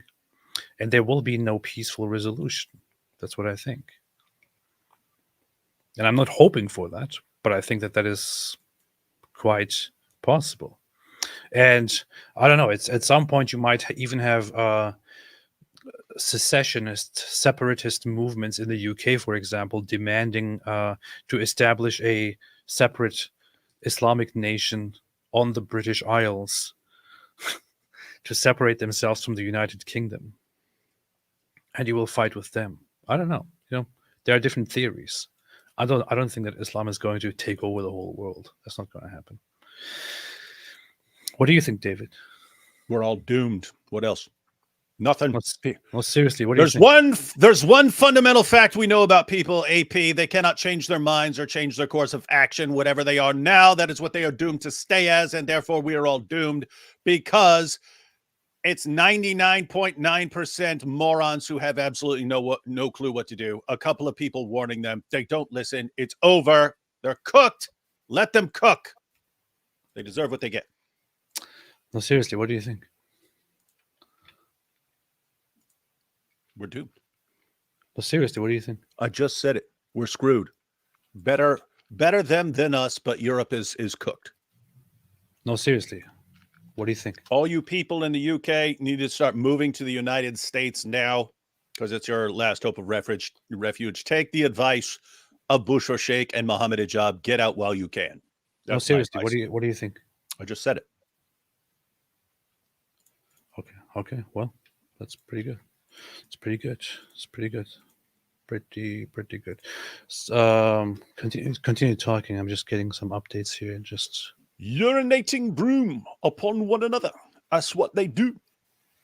Urinating broom. What is R? Rubles? I don't know. I do not know. Hey, I saw your boy. I saw your boy. You did? She was 9-year-old. She was 9 years old. He's over there posting Talmud references. With all the accuracy of a Nick Fuentes fan. Not joking. He quoted Sanhedrin 59a. Remember that? Remember we went through that? Yeah. 59 Sanhedrin 59a is the one that says where a rabbi says that if a Gentile learns the law, he should be killed. Keep in mind, these guys have no authority anywhere to kill people for doing anything. This is their way of comparing it to like robbery and so on. But this is the one where all you have to do is keep reading, and you should start seeing an issue, right? So the she was 9 years old guy posted Sanhedrin 59a, and you can read it. You can see why someone would start reading this and be concerned. The Gemara challenges, but the mitzvah of establishing courts of judgment, blah, blah, blah, blah, blah, blah, blah, blah, blah, where we get to it. Where is it? Where's the part that says, okay, so the Torah is our inheritance. The law is our inheritance. And so where's the part where he says that he has to, that if you steal the law, then you have to die? Okay, here we go. So the Gemara explains, according to the one who says that the verse is referring to the Torah as an inheritance, this prohibition is included in the prohibition of robbery, as a Gentile who studies Torah robs the Jewish people of it. According to the one who says that the verse is referring to the Torah as betrothed, as the spelling of the Hebrew word for betrothed is similar to that of the word for inheritance, the punishment of a Gentile who studies the Torah is like that of one who engages in intercourse with a betrothed young woman, which is execution by stoning. There's all a rabbi saying this is how bad it is if the Gentiles learn the Torah. So the implication for people like she was 9 years old guy and Nick Fuentes and so on is all these Jews are waiting to kill us because we've read the Torah. But again, you keep reading. The Gemara raises an objection to Rabbi Yohanan's statement, because that was a statement of a rabbi. It was a statement of a rabbi. And then it says the Gemara raises an objection to Rabbi Yohanan's statement. In other words, the Talmud is raising an objection against what another rabbi said in the Talmud. And here, what does it say? Rabbi Meir would say, from where is it derived that even a Gentile who engages in Torah study is considered like a high priest? Oh, what? It is derived. It is derived from that which is stated, you shall therefore keep my statutes and my ordinances, which if a man does, he But shall where- live by no, them. So they point no. out it's not if a Jew does it, it's if can't a be true. man does it. Can't be true. And it says the phrase, which if priests, Levites, and Israelites do, they shall live by them, is not stated, but rather a man, which indicates mankind in general. You have therefore learned that even a Gentile who engages in Torah study is considered like a high priest. In other words, it's a huge honor for a Gentile to learn the Torah. And so, guys, this is a good illustration because keep in mind, I've said before, there's all sorts of messed up stuff in the Talmud. You have to understand, you're talking about these are commentaries of rabbis, and you'll say, "Oh, this one sounds messed up," and yeah, keep reading, and then you say, "Oh, a completely different view." But what will happen from the Nick Fuentes crowd? Their readers have no clue what any of this is, right? People have scoured, they've gone through the Talmud, and they'll go to a little part that says if a Gentile learns the Torah, he should be killed. They'll leave off the point that it's a rabbi saying this, and they'll leave off that right after that it says, but this other rabbi countered and went in the opposite direction with it and said they're actually honored and blessed if they learn the Torah. They'll leave that out and they'll say, and so it's like multiple levels of misrepresentation. So they'll say, yes, the Torah, the Talmud says that if a Gentile learns the Torah, he has to be executed. They'll leave out that these guys have no power to execute, and this kind of a language they use that you're just basically constantly under death sentences for all kinds of things. And so they'll leave all of that out. They'll leave out that this is a rabbi saying it. They'll just say the Talmud says this. They'll leave out that the Talmud also says the opposite, that it's actually a great honor and should be celebrated if a Gentile learns the Torah. They'll leave that out. And then beyond that, they'll say this is what Jews in general believe, that Jews in general all believe that they have to go around executing Gentiles who learn the Torah, and that they're just waiting for the opportunity to go on a killing spree. But don't you see all the Jews around the world who are going around and killing people who study the Bible? Yeah, that's true. Yeah, I mean, guys, just think of all the. Don't think about all the jihadis who slaughter people in the name of Allah, and you have plenty of evidence for that. Guys, just think how all the Jews who've gone around killing people for 2,000 years for learning the Torah, longer. Even you're talking over 3,000 years. Jews have gone around. Anyone who learns some of the Torah, any Gentile who learns some of the Torah, they go on a killing spree and kill them. It happens because because that's what the Talmud says. The Talmud says just go out, kill them. Yeah, we all know. And they all absorbed it. We all know. History books are full of Jews just going around and killing people for reading the Bible, the Torah, which is part of your Bible. She was 9 years old. So, dear, she was 9 years old guy, dear Nick Fuentes fans, dear Nazis, whatever the hell you are, when you make these idiotic statements, maybe I'm convinced that many of these people have never even read their own scripture, their own holy book, if they are Christians or Muslims or whatever they are. But maybe start there. If you want to cite the Talmud, you should probably be aware of something, which is that the Talmud is significantly larger than all the scriptures that we have probably mentioned throughout this stream combined, because it is not scripture. It is a vast collection of commentary and of debates and of law and of interpretation and so on. It's not a book like the Quran where it gives certain commands, and every single line that it gives is a command that every Jew has to follow. Most Jews have no idea what the Talmud even says. The vast majority of Jews have no idea what the Talmud says. Those who do study the Talmud for scholarly purposes study it in order to understand the Talmud and to interpret the Torah, not to follow it, but to understand it and to develop and keep up this tradition. The majority of the Talmud is not made up of laws, it's of commentary, of people discussing and debating and disagreeing with each other. You have two completely radical opinions going against each other on the very same page. How are you supposed to take a line from that page and say, look, this is what they believe? Don't be stupid. Don't consider yourself a genius. Don't go for, the arrogance of thinking, oh, I looked something up. I saw something on an online meme. Therefore, this is the truth, and I should be spreading this truth. What I can do is to sit down and debunk and to look into a few things. I would never even dare to say, oh, you know what, I totally know exactly what the Talmud teaches, and I'm going to tell everyone now. Look, here's a quote, and here's a quote, and here's a quote. This is what you guys do. You don't even look at the book. You don't know what its nature is. You don't know what its history is. You don't know what its text is, what it stands for, what its function, what its purpose is. You look at a meme, and then you post. You don't even post an actual quote. You just say, something reference here, and you post that, and you think, oh, look, I just showed to everybody how Jews are evil.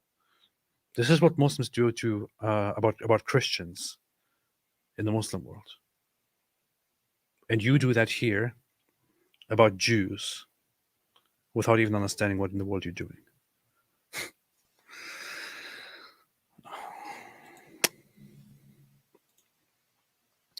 Anyway, Big Zeman said, I hope you both go over the Destiny Nick Fuentes X Spaces that happened a few days ago. Nick is such a loser. I saw bits of it. What do you mean saw? I thought it was. Is that just audio or is that video too? Yeah, I listened to it. Listened to bits of it. So Twitter Spaces is just audio? Yes. That's stupid. Why didn't they make a video? Destiny was kind of humiliating everybody, and it was very, very interesting. It was very, very funny.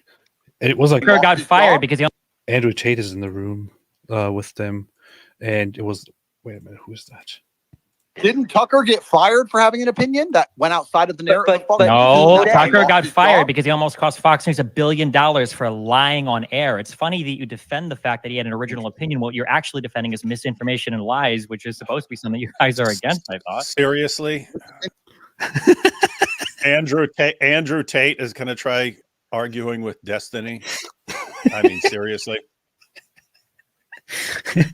It's just all the kinds of garbage people here together in a room. Yeah, I mean, Nick Fuentes is garbage, but he argues a lot, so he has a lot of experience. Andrew Tate is used to talking to a camera and boasting about himself, and that's it's not. He's I don't know. I mean, I've only heard 5 seconds of it, but I don't think that. I think he's messing with the wrong one. Let's put it that way. Yeah. Messing with the wrong. Which opinion was this? That's not what I heard. Tell me, please. That's not what I heard from Candace. There were texts that were leaked from him where he admitted that he was lying on air about claims that Sidney Powell had made to him, and he was tired of lying to his audience about things about the Dominion voting machines being rigged. Well, I don't know. That's you don't know anything. That's not what I heard from Candace. Well, I never heard of Candace. That's the first time I heard about Candace and Tristan told me something different, so I'll just go with what they said. Oh, I personally think they fired him because they don't like him. Saying things like they get marching orders from everybody. You don't know how any of these media companies are structured. You don't know where the teams get their information from. People that work in media are the most social media hungry people in the universe. You think that all these people in all these networks across all these countries are getting fed the same marching orders and nobody's leaked anything, nobody's complained about anything, nobody's said anything? And why do we think that mainstream media is any more insulated from these problems than alternative media is? You guys will make fun of the marching orders from mainstream media, but I bet every single alternative media guy in here is anti-vax, thinks COVID came from a bioweapons lab, thinks that Russia has a right to invade Ukraine, thinks that all the charges against Donald Trump are made up, thinks that we shouldn't be supporting Israel. You guys have literally copy-pasted the same opinions between every single one of you, and you guys are talking like an army of NPCs about how the mainstream media gives you fabricated opinions. It doesn't even make sense. Yeah, guys, I don't know if I'm thinking lots of people didn't catch how brilliant that response was. So it sounds like what was Tate even claiming? Was he claiming that the Jews are behind everything or someone else?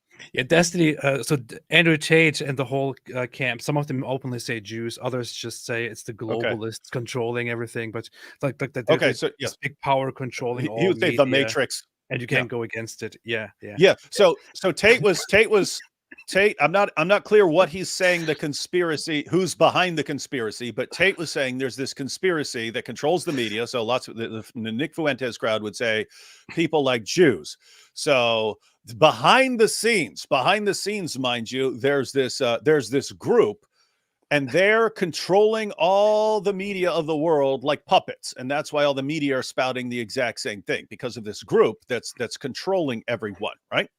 So that's the thing. And what I've pointed out in the past is it's stuff that J. Warner Wallace talks about. He talks about it in like criminal investigations. He says whenever you have a conspiracy, the bigger the conspiracy, the more quickly it is, the more easily it is to break down, because the more people you have, and there's always a weakest link. There's someone who's going to crack. And because the more people involved, just the more different interests can be involved, and the more easy it is to flip someone and so on. He says the only time you actually cannot break a conspiracy, an interrogation or something like that, he says it's usually like two brothers who've grown up their entire lives and would never in a million years betray each other and stuff.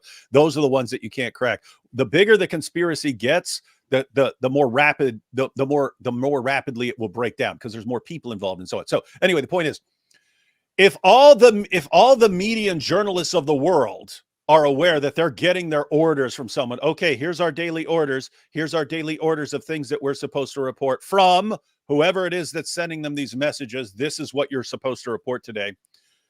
Destiny just pointed out, how come people aren't coming out about this, right? How come of all the journalists in the entire world who are taking orders from these guys, how come they're not coming out and saying, you know what, we've been taking orders from these guys all these years, and here they are. Here's the guy who sends the emails to us telling us what we're supposed to report. In other words, why isn't this conspiracy breaking down very, very quickly? You're talking about hundreds of major news organizations and thousands and thousands and thousands of journalists all taking their orders from the same little group of Jews. How is this not breaking down at some point? Hey guys, these are the guys who are giving us our orders. And then after that, Destiny goes on to say, if you're just saying, hey, everyone's saying the same thing, therefore they're all getting their marching orders from one little group, how would you not come to the exact same conclusion about you guys? Because the alternative media, you're all spouting the exact same thing as well. You're saying the opposite of what the mainstream is saying, but you guys are all in lockstep as far as what you're saying. So if I'm looking at you saying, they're all saying the same thing, what would I conclude? I conclude you're all taking your orders from some organization or some little group or some powerful individual. Who are you guys all taking your orders from? Oh, I'm not supposed to conclude that you're all taking orders just because you're all saying the same thing. Well, why are you saying it about that? It's pretty brilliant takedown. Since he said it all in like 30 seconds. Yes. And that's the funny thing. At some point, I think Nick Fuentes actually left, and then he came back after Destiny left the room. But it was just like this, and he was just dominating the whole thing from what I have seen. I'm not sure why Andrew Tate, I guess he's a complete narcissist. He will never understand it. But why people actually let him talk to Destiny? He looked like a complete fool, like a complete absolute idiot. Then there is Sneeko, who is about the same in terms of information and knowledge and smarts. There was nobody here who even was a challenge. It is quite interesting. But I think the whole thing was 2 hours long. Destiny's appearance here, he has it all on his channel, so definitely something worth checking out. I doubt that I will ever go through the whole thing. That was good stuff. Good stuff. Maybe there is some hope after all. David the Skeptic said, klingt wie ein besonderer österreichischer Mann, die Juden. Yeah, this says he sounds like a special Austrian man, the Jews. Yeah, precisely. Mohammed Hijab's Chesticle said, AP, do you ever wake up in cold sweats remembering you were a devout Muslim? No. I sometimes still say Bismillah when I'm about to take a bite, very, very rarely. And then I stop myself and think, what the hell? Where'd that come from? Tazbot, every time I say anything negative about Islam, people silence me. I immediately call racist, etc. UK citizens are also often reserved by nature. You're doomed. People are reserved, and you're pretty much doomed as well. But I would say, I don't know. I mean, people in the UK want to put an end to things, and then they create a party. Then there is internal disagreement, and then there are two offshoot parties from that party. And then the offshoot parties say, hey, you know what, guys, how about we support the conservatives in this election, and then they dissolve and so on. It's just such a giant mess. It reminds me of communist revolutionaries who also end up doing the same thing. Tesbot, yes. Nuttis said, but Nick Fuentes knows that all of our Groiper problems have nothing to do with us but the Jews. And it makes us feel good. How do I know you are not a Jew, AP? We've never seen your ears, for if they are attached, you're finished, boy. Yeah, it is. It is. That's the big problem. Lars Seth, what do you call a prepubescent human shield? Shieldrin. Shieldrin. This is good. It's smart. That's smart. I need to make a note of that. Huh. Random OK. AP is bright. Barely anyone speaks out against Islam publicly. All the anti-immigration EU leaders haven't done crap. All lies and BS to get elected. That's right. Too late. Get out while you can. Go to the U.S. No, don't get out. Stay there. Go down with the ship. Joel Evers says, AP, your haircut seems kind of familiar.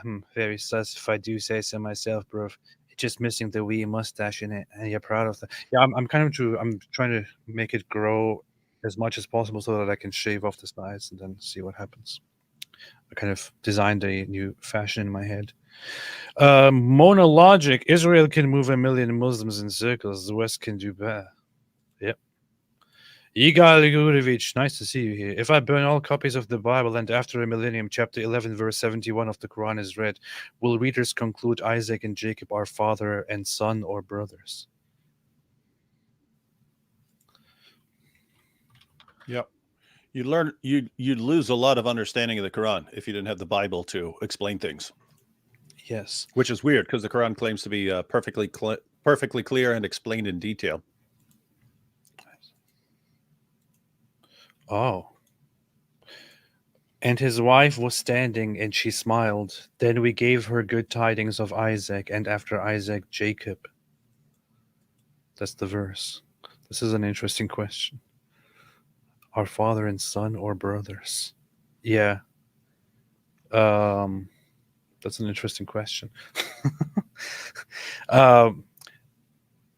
But generally, yeah, I agreed with the point as soon as I read it. But this is the thing, and I pointed this out in videos and on streams before, which is that the Quran just takes narratives, names, pieces of information, and puts them into the Quran from the Bible, and doesn't really know what to do with those. Every story that is taken from the Bible and mentioned in the Quran is heavily dumbed down, misses a lot of parts, or has things added that were never in the original story and that don't make much sense, because the author of the Quran just took things from Christians and Jews as he learned them, because it certainly isn't from the same source. The narration is entirely different. The way the book is structured is entirely different. The stories are different. They contradict each other and so on. Good point. Carlo Magno, if you don't like cockroaches in your house, you can always leave. This is a good point. Yeah. Gideon's World said, David, blink 5 times if the Dawa guys are holding you hostage. Yeah, somebody should tell Muhammad Hijab, if you don't like Jews, just leave Israel, right? That should be the response. Why don't you tell all the people that you support over there, hey, well, if you don't like Jews, why don't you just go and live somewhere else? I will write the message out on a dry erase board. Gideon's World. Okay. Other colleagues said, I think we should just let them have it, see what they do, then come back. Maybe turn into a shit show since they've been here for sure. Yep. Pretty sure things will go very well. Olka said, do you think Surah 2, 72, and 73 is a twisted version of Deuteronomy 21, 1-9? Maybe it was the Jews who told Mo this version to see if he will use it. David, do you want to look that up while I skip to some other thing? Or what? Surah 2, 72, and Deuteronomy 21, 1-9. Hang on. Got to pull all this up. Why would you pull all that up? Computer's acting up here. Beast.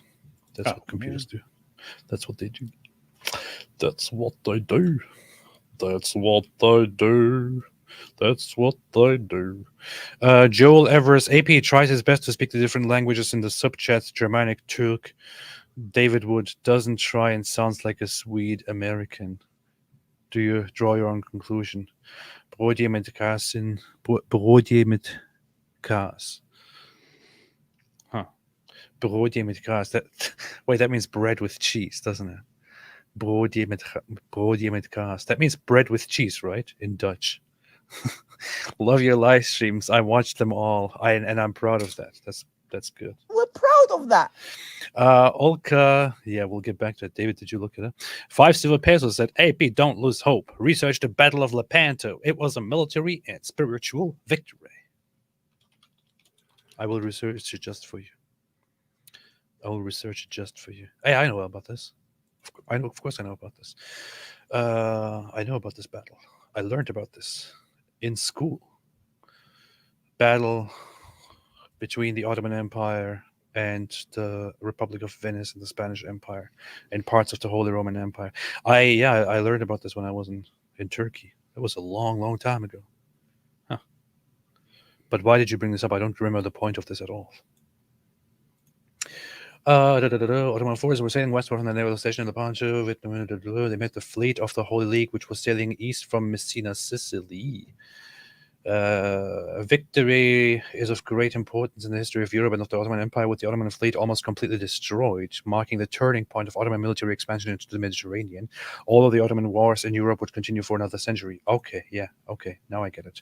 It has long been compared to the Battle of Salamis, both for its tactical parallels and for its crucial importance in the defense of Europe against imperial expansion. That's a very nice reminder. Thank you. 5 silver pesos. I actually appreciate this.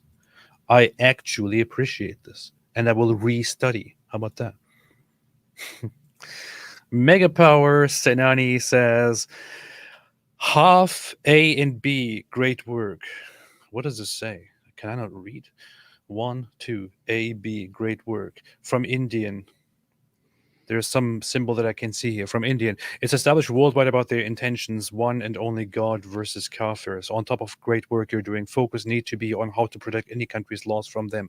Make Sharia proof. No. Just wait and sit there and see what happens. Just sit there and see what happens. You know, things will eventually change. It will get better. Just look for the next election. Go on a march. Wave a flag. Say, I'm proud to be British. Say, I will never allow Islamization. Things will change, sure. Somehow, I don't know how. Tanky's at AP. A little side note, yeah. So anyway, I looked up some Muslim commentators, but yes, that is considered a condensed version of Deuteronomy 21. Beast. What is it about? It's it's about the killing of a cow and so on. Some people are like connected to the red heifer thing and so on. But yeah. Do they choose the cow in the end, or what is it? Yeah, everyone chooses the cow. I will choose the cow. I will choose the cow. I will choose the cow if I really have to choose one. I know what I'll do. I'll choose the cow. Tanky said, AP, I know how to cheer you up. Search up fatties for Palestine. I saw those memes. I don't want to look at them. I saw a bunch of people sharing weird people protesting for Palestine, and I don't want to look at that anymore. I don't want to see that anymore. Even Lord says, AP, I think the reason Nick supports Muslims is because he wants to destroy Western culture with them to remake the West in a fascist way. I hope he destroys himself one day. Mumu Joe, David would have some faith, Bo. People learning about Islam should help, but there are millions that will accept the ugly aspect of Islam just for the sake of taking down the Jews. You don't see how that helps increase Islam's power. Yeah, David, have some positivity. What does this mean? What do you mean have some faith? You can criticize Islam all you want. People are just going to accept it, and that's going to strengthen Islam for taking down the Jews. So what do I need to have faith in? The complete inability of anyone to ever confront Islam? Yes, I do have faith in that. Man, be a little bit optimistic, man. Like, what is this whole no hope thing? This is not cool. Jack said maybe you guys can connect with Mahir Tusi in UK. He's someone who doesn't keep quiet. So then people even try to kidnap him. He has to wear a stab vest when he's out and about. That sounds so funny. Stab vest. Because we're talking He about seems like a smart guy. Yeah, I've only watched like 2 of his videos, but they were good. Yeah, he seems like a good guy. Maybe we should get in touch. Mahir, get out while you can. Mahir, there is no hope. The stab vest is not going to work forever. Get out while you can. There's no hope. I found this tweet funny. Therese M. Kalman said, "Can you ask why Andrew blocked me, please?" And Kunta said, "Probably because you're over 16." People are savages. People are savages. Wait, is this the same video that is this the same thing that I just saw earlier? Said the exact same thing that he had. Tucker Carlson said the exact same thing that he had basically full editorial, which is supposed to be something you guys are against. I thought. Okay, this is the same thing that we just watched, that we just listened to. Yes. Wait, was that on Twitter Spaces? Why was it a video? No, this is what Destiny does is he goes into spaces, but he at the same time he also records himself. Oh, okay. To his own audience, so That's they are smart. watching. That's smart. That's actually very smart because I was like, why? How's people going to just watch some audio stuff? That's smart. You could jump in there and then record yourself. And Yeah, this is what real streamers do. Man, you had Myron, Sneeko, Destiny. That's all the winners. Andrew Tate. That should have got a ton of listeners. It did. It had lots of listeners. Oh, and Alex Jones. My goodness. What Alex Jones? Where? Where's That's Alex what it's in the title. Alex Jones. Live with Nick Windows with Tate, Alex Jones, Destiny, Sneeko. Yeah. I saw this tweet here at some point and I liked it, although I don't agree with it completely. It said the combined IQ in the space reaches the low 40s. And although there are some individuals here where I would say, yeah, I wouldn't count them as part of that. But still, the overall message seems quite okay. Anyway, but the smartest here definitely is Suleiman Ahmed. Very, very, very, very much well-respected investigative journalist. And coming. No, as far as the IQ there, I mean, there are obviously some very, very intelligent people who are evil, and that kind of goes back to what Immanuel Kant said, that the only thing that's really good in an unqualified sense is a good will, because anything else could actually be bad in certain circumstances. So it's just like the example of intelligence. Intelligence is good. Well, what if it's attached to an evil person who wants to destroy the world? Well, then intelligence is actually bad because it's connected to a bad will. And so the view is that if you have a person with a bad will, then things that would normally be good things, intelligence or wealth or something like that, are actually bad. So yeah, you can't just say just because someone's saying evil, horrible, evil stuff that the person is dumb. It actually sucks that very frequently the people are smart, and if you have an evil person who's also very intelligent, you get some really bad results. Wrong. They're all dumb. So, here's another person who is. I think maybe I was a little bit too pessimistic. This is. So let's have this guy tell us what's going to happen. Britain is Darul Haram because they are, anathema to God's law. They're not implementing it. They're violating His sanctity, and therefore, this is war against Allah and His Messenger. We are obliged as Muslims to take the authority away from the people who have it and implement the Sharia. Now, I hope that can come in a very peaceful way. And you I hope that we can do that in a way, where there's no bloodshed. The Messenger Muhammad sallallahu alaihi wasallam said that if the people. Did you hear that? We hope. We hope we can do that in a peaceful way without bloodshed. Yeah. And he doesn't say that's how we're going to do it. He says we hope we can do it. Since it's inevitable, we should agree with him that we hope that the takeover of the United Kingdom is peaceful as possible. It's a peaceful transition of power. But yeah, so let's just hope that the caliphate is established peacefully and not violently. Well, if the Muslims have authority and they have the ability to remove oppression, they must remove the oppression. So we believe man-made law is oppression because they are implementing non-Islamic law, violating their own sanctity.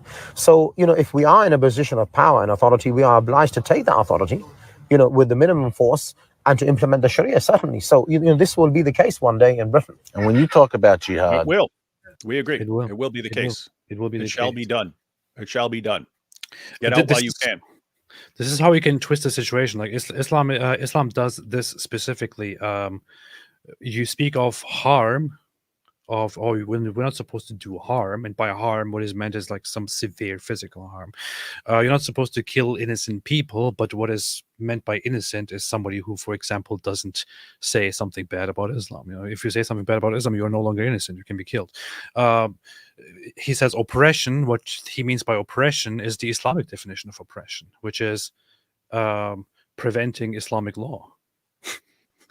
And Muslims have the obligation to fight oppression, which means if Muslims are high in numbers and they have the means to fight a secular system which prevents, or a Christian system which prevents the establishment of Islamic law, then they are obligated, traditionally speaking, by Islamic law to fight it and to implement Islamic law.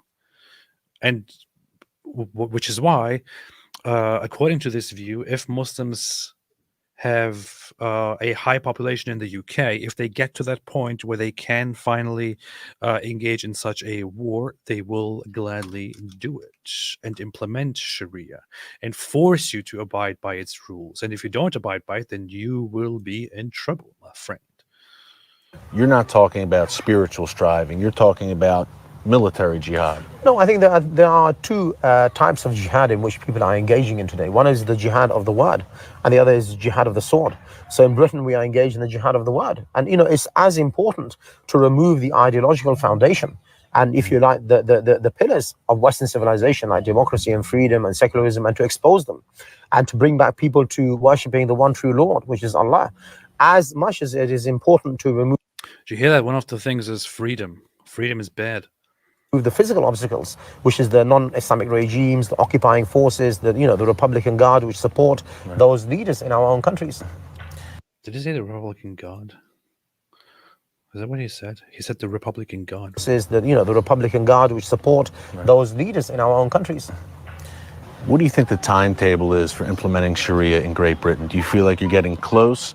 I would point towards Tunisia and Egypt and these countries to show you how quickly things can change. It could be in a year or 5 years where people could be, rejecting the kind of liberal democracy. They're unhappy because, the basic needs are not being met. They're looking for alternatives. And, revolutions happen very quickly. So, I don't know how quickly the Sharia will come, perhaps in 5 years, perhaps in 10 years. Demographically speaking, even within the next 15 or 20 years, Islam could be, the major religion of countries like Britain and Belgium and France and these other European nations. You hear that? Yeah, and guys, you can do it. You could do it peacefully now. You could do it peacefully now by converting and handing over power, rather than waiting till later when, if you don't submit peacefully, then they're just going to slaughter you. So it's better to be a Muslim, or at least to be a pet, than to be slaughtered by them. Yeah. This guy openly says it because he's not afraid of the consequences, and he believes that Allah is with him, and if it's meant to be, it will happen, and he believes it will. So he does predict and hope that in a very, very near future, the UK, Belgium, France, and other nations will be turned into Islamic nations, and Islam will become the dominant power. And I'm sorry, but I don't think that at this point people in these countries are smart enough or awake enough to actually see this or prevent it or put an end to it. I mean, what happens? You draw the attention of the government and of counter-terrorism and counter-extremism forces to terrorists, to extremists. You report people who openly say, yes, my friend, we want to multiply and we want to implement Sharia as soon as possible. The anti-terrorism forces in the UK think, oh yeah, but it's just them expressing their religious beliefs, in it. So we shouldn't be too angry about that, mate. They can say whatever they want, and we don't want to arrest them because that would be Islamophobic.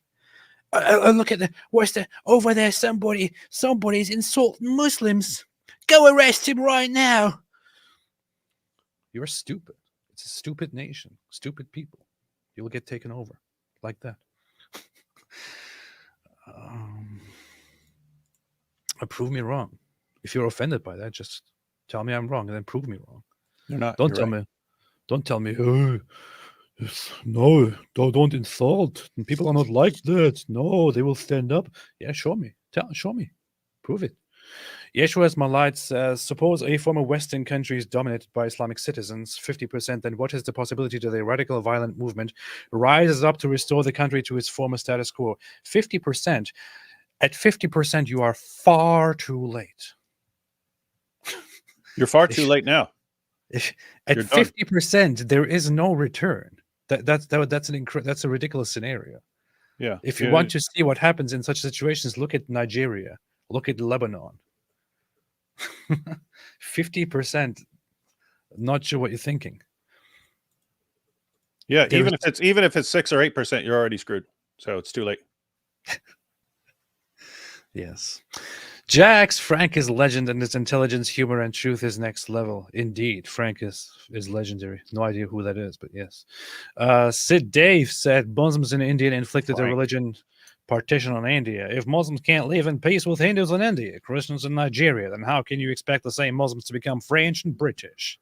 No, you just have to vote for another party and hope that they will make things right, Yeah, how about we just vote for whatever, what's that party called? Let's vote for Nigel Farage, innit? He'll fix it. He'll fix it. My boy Nigel Farage will fix it, mate. It's just now, maybe this one time. Yeah, let's unite and vote for the Tories again. Yeah, let them make things right. Yeah, that's how you're gonna get the 50% soon.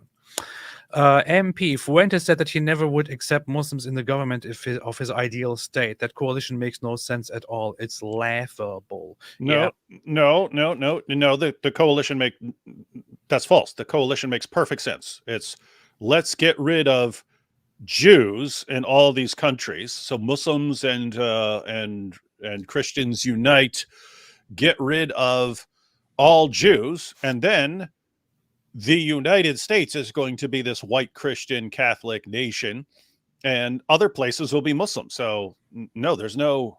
Yeah, he could say there's no Muslims in my ideal state, just like Daniel Hakikachu would say that Islam is going to dominate over here. These guys can work together, and then say, okay, you have your state over here, and I'll have our state over here, and maybe we'll want to fight and establish who controls the entire world. But they can. There's no. The alliance makes sense right now because they both agree get rid of the Jews. Ethel Wolf said, AP, you ran to the US like a pussy. Hey, I really appreciate that you're using these original ancient names and really respecting your traditions and your culture over there. I'm not even sure if you are actually in Britain. I don't know. Maybe you're just putting on a thing and act here and you live somewhere else comfortably. I have no idea. It's very cool. The fact that you use a certain username and a profile picture really shows me that you will probably save the UK in the near future. Good job. You're doing a fantastic job. You are going to make the change. That's what it looks like to me. As for me, yes, I did run to the US, but I'm not sure what exactly you're implying. He's responding to what you were saying earlier, because I'm saying get out while you can, leave, everyone come to the United States, the entire rest of the world who's all about to be dominated by Islam, come to the United States as like the last line of defense for a few years before we're dominated too. And you're saying, no, go down with the ship. And he's pointing out, you didn't go down with the ship, you got out. So yes, exactly. AP got out. The rest of you should get out too. Get out while you can. Get out while you can. There was no ship for me to go down with. I was in Turkey. Of course, I left Turkey. You could go down with that ship. Oh, okay. I don't care about Turkey. I don't care about Turkey at all. Turkey can go. Yeah. Okay.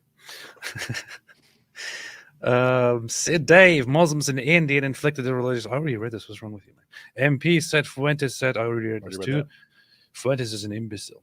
Bear Lamb, to celebrate your show, I'm having a German delicacy called Met. If AP can explain what Met is, I can't explain it. I can only. Is it like schnitzel? Is it like rouladen?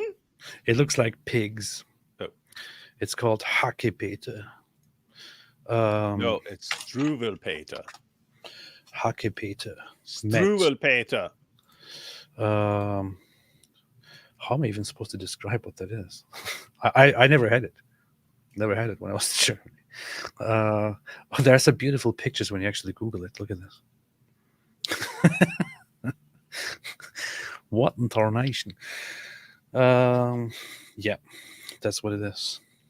That's minced raw pork seasoned with salt and black pepper. It kind of looks like mashed up Spam. It looks like death and destruction. They eat it raw though. Yeah. Yes. That's like the French. They call it steak tartare, but it's basically raw ground beef. Tastes delicious, but yeah, you want to make sure you got someone preparing it correctly. Yeah. When I was in the Emirate of Germany, I never had it myself. Because majorities inevitably and their intentions on becoming majority group are crystal clear. Deport them, kick them out, who want to work legally or naturalized citizens. Lawmaking only works. No, it's too late, man. Don't kick them out. You get out while you can. Or go down with the ship. Either one. Those are your options. It ain't gonna work, man. There's nothing you can do. Mark Roman said, AP, please watch a video of Martinelli, who just won a local election in the UK under the Green Party and became local MP, shouting Allah Akbar in the end. It's absolutely surreal. It's only 3 minutes. Yeah, I think I did earlier, right? That's the guy that I watched. But yeah, maybe if enough people online watch it and say, OMG, I can't believe this, maybe the problem will be solved as a result. Carl Scher said, hey, AP, if UK or any other country bans practicing Islamic rituals, then Sharia compels Muslims to emigrate during Hijrah, right? It already compels. The Quran tells Muslims to, if they complain that they were not able to practice their religion, it says, why did you not emigrate? Was the world of Allah not big enough for you? So they're already told to go somewhere else. However, Muslims don't care about that at the moment, because there is currently the opportunity or the chance of just changing things. Democracy is a very, very nice tool when you use it for your own benefit. That's also what Hitler thought, by the way. Somebody with a Hebrew name, which I shall not be able to read because I'm trying as good as I can to hide the fact that I'm actually a Jewish person from Israel working for the Mossad as an infiltrator, says Christians had Copernicus, Jews had Nietzsche. The heck is this? Muslims could have the apostate prophet. Why don't you accept you as the last prophet? Shlomi Shaul. Yes. Jews had everyone, man. Not Nietzsche, though. Sheikh Yardik says, why are Poland and Hungary the only Euro countries that seen this coming? Wouldn't say that they're the only ones. And Poland is currently not in the best situation. Poland is undergoing change. Yeah, Poland and Hungary. This makes me hungry. The reason they knew more than the rest of Europe was that they had to deal with it more recently and for a longer period of time. In other words, they were constantly stopping invasions of Europe from the Ottoman Empire. In other words, centuries. They spent centuries fighting the Ottomans who kept trying to invade Europe. So when they're thinking, oh, hey, a bunch of Muslims want to come into Europe, it's still in their they still know about it. They still know what they spent centuries doing. Whereas the rest of Europe, what are they thinking about? The Battle of Tours, like 1 trillion years ago? It's like, oh no, that was just a thing way back in the day. So it's not. It's people forget really quickly. Fly me to the moon. Well, the thing is, Poland did have a great history of fighting with the Ottomans, and Polish people have been more loyal to the whole tradition of learning and being proud of their history, of fighting back and all that, compared to the more Western European, the German and Austrian people who learn to shame and blame themselves. I mean, you could point out that, for example, in Vienna, in Austria, you have monuments to remember the heroic people who fought off the Ottomans when they came in the 17th century to conquer Vienna, and they fought them off, and this is a matter of pride. But now the very same people are basically just bending over. Oh yeah, and basically, don't put your hope in Poland and Hungary either. They're doomed as well. They might be slightly delayed, but they are very soon going to be surrounded on all sides by Islamic nations trying to take control from them. So, and more advanced nations. There will be more advanced Islamic nations all around them. So they're screwed too. All you Polish people out there, get out while you can. Come to the U.S. as your last refuge. You are doomed where you stand. It does not matter what you do. It does not matter what your politicians and your journalists say. You are screwed. People aren't going to take this as serious advice. Either go down with the ship or get out while you can. Look at this beauty here. Look at this beauty here. It's a Battle of Vienna. Look at this beauty here. Ottoman Empire fighting against Poland and Lithuania. The Kingdom of Poland and Lithuania, and members of the Holy Roman Empire, Austria, Bavaria, Saxony, Franconia, Swabia. And it was actually a very close call. They weren't aware of the severity of the situation, but they saved it and prevented the Ottomans from taking Vienna. Yeah, see, if they had just given up and realized it's ultimately hopeless, if they just given up and realized that it's ultimately hopeless, then we could be past this by now, and we could all be Islamic, and we wouldn't even have to be having this disagreement right now. I would like to say that that's an interesting comparison. However, these people, they were not like the people today. These people were actually proudly. Yeah, people have different European ideas. They have different ideas in their heads. We agree, but ideas once you have an idea, and people can't change. AP people can't change, even though you're saying these people are very different from the people now, and therefore people have changed. Once you've changed to what you are now, there is no future hope of change. People of Europe, get out while you can. Get somewhere else. I recommend the United States, because Canada's already screwed too. It's not going to last forever, but if Nick Fuentes can just take over the U.S., maybe we'll have our powerful Christian nation.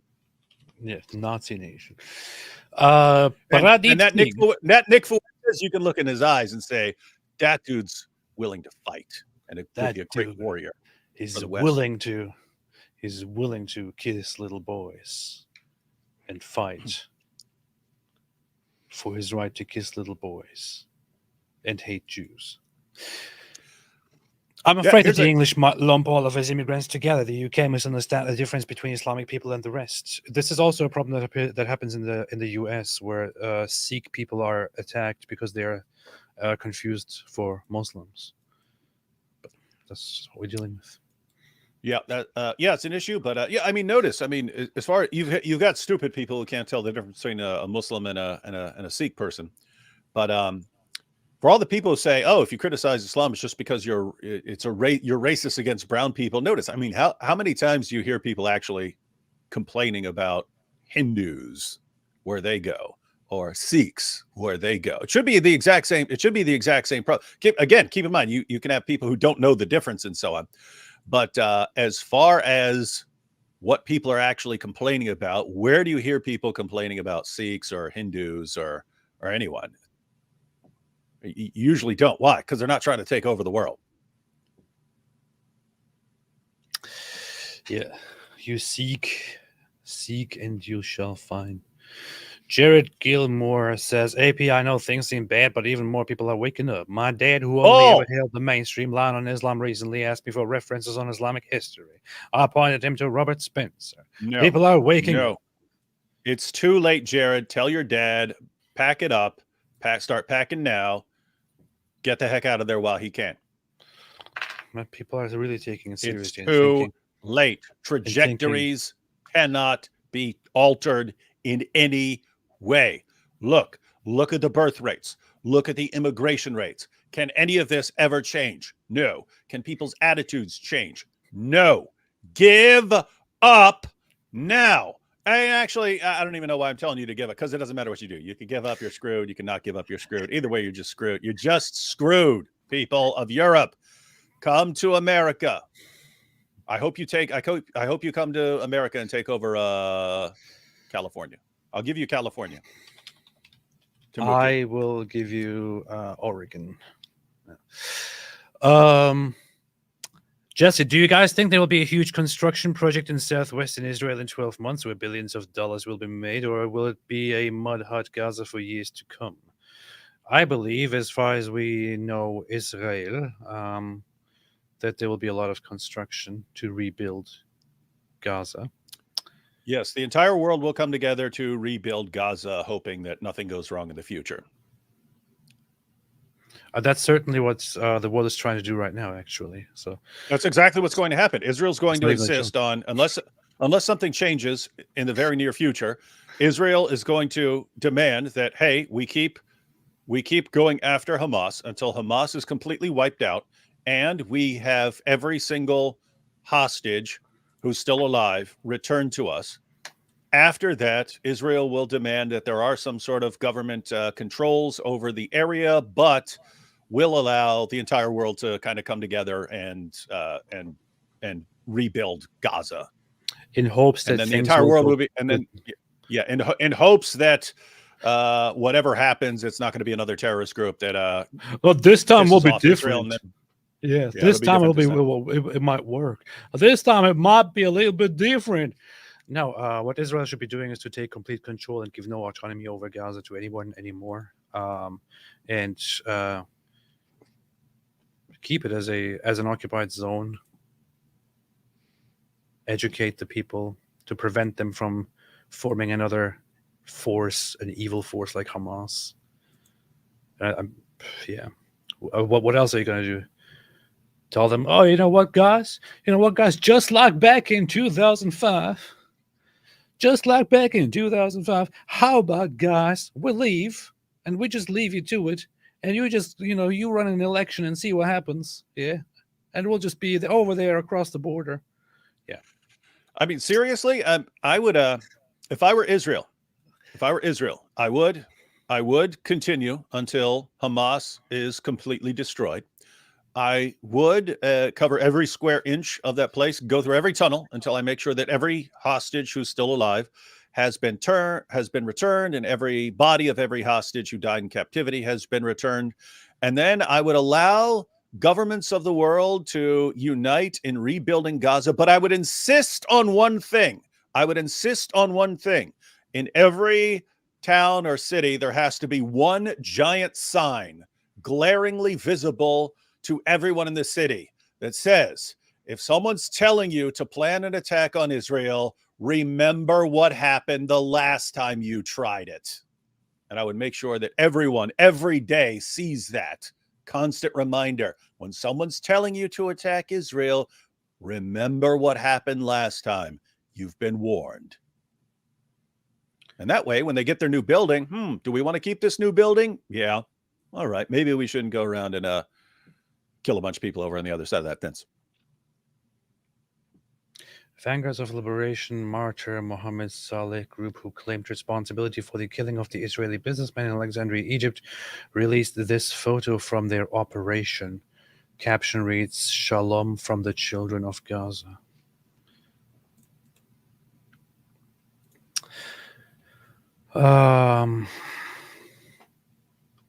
Here, look at this. Vanguards of Liberation claimed responsibility for the killing of the Israeli businessman in Alexandria, Egypt, released this photo from the operation. Caption reads, "Shalom from the children of Gaza." Why is That's like Call of Duty style. everyone who is on social media and who actually does this and this Israeli and stuff like that should be immediately put on a list and be banned from traveling through Western countries? Why? It's pointless. Permanently. It's Shut them too all late. down. Look at it. This is No, what these get cowards it do. over. Get it over with. Give them control. It's too late. This is what these cowards do. They're like, "Oh, look, we will win. We will win. We will win. We will show the Zionists," and then they actually go and kill a civilian man in Egypt. In Egypt, and people are celebrating this. Israel, please give them hell. Give them hell. Don't listen to the rest of the world. Don't listen to the rest of the world. Give them hell. Nobody cares about you. Jews, nobody cares about you. The world doesn't care about you. The world doesn't help you. The world wasn't there to help Jews when Jews were being genocided, when Jews went through the Holocaust. Yeah, the narrative is, of course, the Allied forces came and they liberated the camps. The Soviet Union came and they liberated the camps, and they put an end to the Holocaust. Yeah, how many years into it was that? It was the knowledge that Jews are being discriminated against and put into camps and being killed and so on was already out there. And Britain was still trying to keep peace and negotiate. America was busy with, let's just stay out. Let's just stay out and wait till something significant happens. Western nations were just looking for. France was looking for their own thing, whatever. They were just sitting there, standing by and looking, watching. Supposedly the Soviets came and liberated the the concentration camps. Yeah, and why did the Soviets come? Not because they care so much about Jews. They came because they collaborated with Germany, and Nazi Germany, betrayed them and broke the treaty. They were friends. They were working together. Yes, Nazi Germany and Soviet Russia, the Soviet Union, they signed the treaty, the Molotov-Ribbentrop Pact, and were working together and dividing control of Eastern Europe among themselves. Because the Nazi Germany betrayed them and started a war, the Soviet Union fought back. And that's how the liberation of the concentration camps happened. Otherwise, the Soviets didn't have any interest in liberating Jews. Who cares about Jews? Stalin didn't care about Jews. Stalin hated Jews. He saw them as troublemakers who probably want to make the Soviet Union collapse and turn it into a capitalist heaven once again. On the other side, they were saying, "Oh, Jews are problematic. They want to make things collapse and turn it into a communist country." The world didn't care about your suffering when you were almost being eradicated, or significant part of your population was being eradicated. Nobody cared. Right now, when people are actually acting like they're on your side, including these major countries, they don't care about you either. They will watch you die. And after you're dead, after Israel is defeated, and after your people are almost entirely eradicated, they will make movies about you, about how dramatic and how bad it was, and how we should never ever let such a thing happen again. But first they will let you die. They don't care about you. They won't be there to defend you and to save you when you are being destroyed. So you need to look out for yourselves. Give them hell. Yeah, but just keep in mind that in a few years, tons of European nations are going to be Islamic, and they're going to be coming for you too. So kind of a matter of time. So don't get your hopes up. Yeah, definitely. knows too much. Hussein was to oversee the Hebrew genocide across the entire Islamic world. Had the Nazis won the war, he received the rank of SS general from Himmler for recruiting Muslims, mostly Bosnian, into the SS. Yes, and he was also given a direct promise by Hitler to come into the Arab world and to eradicate the Jewish elements there as well. These are the same people who are now celebrated as the Palestinians. Yeah. So he delayed the inevitable for a little while, but not for long. Stop with the joke, man. Stop with it. David the Skeptic said, Die Kuh, vor allem will ich die Kuh. Yes. Everyone loves the cow. Urinating broom. It seems Muslims in the US integrate much better. Oh, yeah, on average, they actually do, because it's far away from home. Yeah, and it's a different percentage of the population. Yes. You have about 1%. You have about 1% of the population, and spread out over. I mean, you have areas like Dearborn where you have high concentrations and so on, but generally you got Muslims spread out among 1% of the population spread over a massive, giant country. In the UK and in France and so on, now all of a sudden you have cities where 30-40% of the population are Muslim. They'll tend to vote as a bloc, but it's not really just about better integrating. It's just kind of what stage you're in, what kind of stage you're in. Mm-hmm.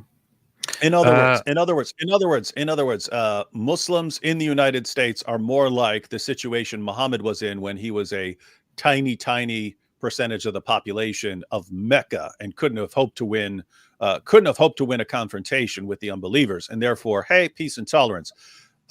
Muslims in, let's say, the UK and France and so on are more like the situation Muhammad was in when he moved to Medina, and he wasn't strong enough to subjugate the city yet, but he was strong enough to wage defensive jihad and to start, killing opposition and so on. So yeah, it all goes back to the pattern of Muhammad.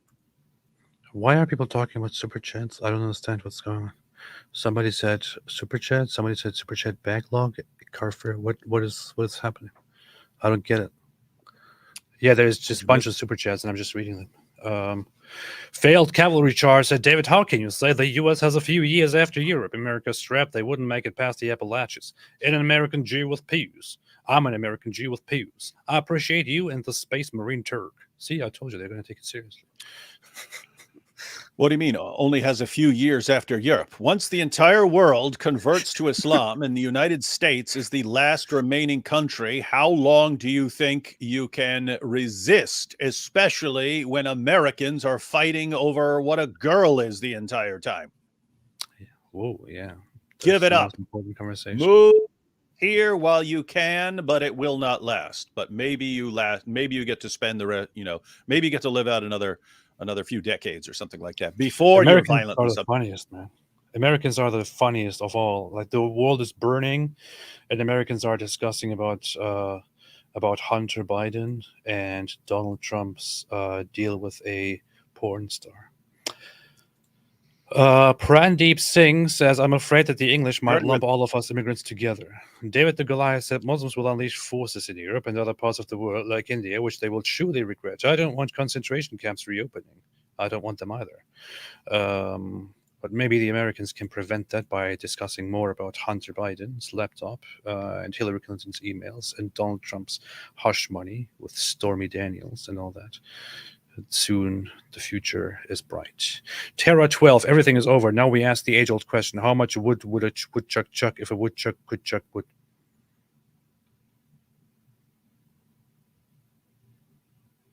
There you go. No, there is an old answer to that as well that also kind of rhymes like that, but I forget what it is. Oh, yeah. How much wood could a woodchuck chuck if a woodchuck could chuck wood? If a woodchuck could chuck. Did I say that correctly? Wow, I'm actually impressed. Yes, that's an old saying, and there's an answer to it. Yeah, I know there's that. I know that's an old saying. Yes. Searching deeper, but you're supposed to say it. I bet you can't. That's why I'm challenging you. She just asked you. How much wood could a woodchuck chuck if a woodchuck could chuck wood? Everyone grew up saying that like a million times. Okay. Searching deeper said atheism seems to facilitate spread of Islam due to ignoring some fundamental facts. Solution: evangelize Muslims to Jesus, since now we can reach them. Stop blaming the atheists, man. And it's too late. Misha Margolin said, I used to watch your live streams on time in Reem as a reservist with the sound of Israeli jets in the background. Nothing as atmospheric as this. Wow. Well, stay strong and continue. While it lasts. Tallygraph said, upon the fall of your enemy, do not rejoice. Proverbs 24, we Jews take it literally. Yep. Sid Dave, Islamic strategy, join leftist parties, become advocates for multiculturalism, secularism, import more Muslims, and eventually run a parallel society. It's just, it disgusts me. I mean, they actually join a Green Party. Man, it's so how pathetic can you be, man? How pathetic can you be? And then you are proud and you're like, oh, Islam's strong. Islam's strong. Let me join the Green Party and pretend to be for peace and love and economy and nature and this and that and Allahu Akbar. Islamic strategy. I already read this. What's wrong with you? Majima Gora said, if the trajectory continues as it is, the Jews will genocide everyone. Just yesterday, a Christian was killed by one. Oh, really? Oh, okay. Oh, that's interesting. Didn't know that genocide works like that. Rebecca, hey, Rebecca, what's up? Rebecca, why are you making a super chat? Good to see Rebecca here. Shout out to her, by the way. I see the ideal then is that the West will get the Palestinians and Israel will Western Jews. Okay, I can live with that. Grandparents come here. Yay. Yep, that's how it's going to be. That's the future. That's the solution. Paolo Lungaro said Palestinians killed Jesus. They did indeed. They did. They did. They did. Paolo Lungaro, I'm in the works of making a Quran printed TP. Who wants to sponsor me? I think one of those brands, what is it, Charm or something like that. You could probably advertise this to them. They could make some Quran toilet paper. Jack's Nazi fans and anti-Semitic peeps, please do us a favor and leave. Yeah, absolutely. Get the hell out of here.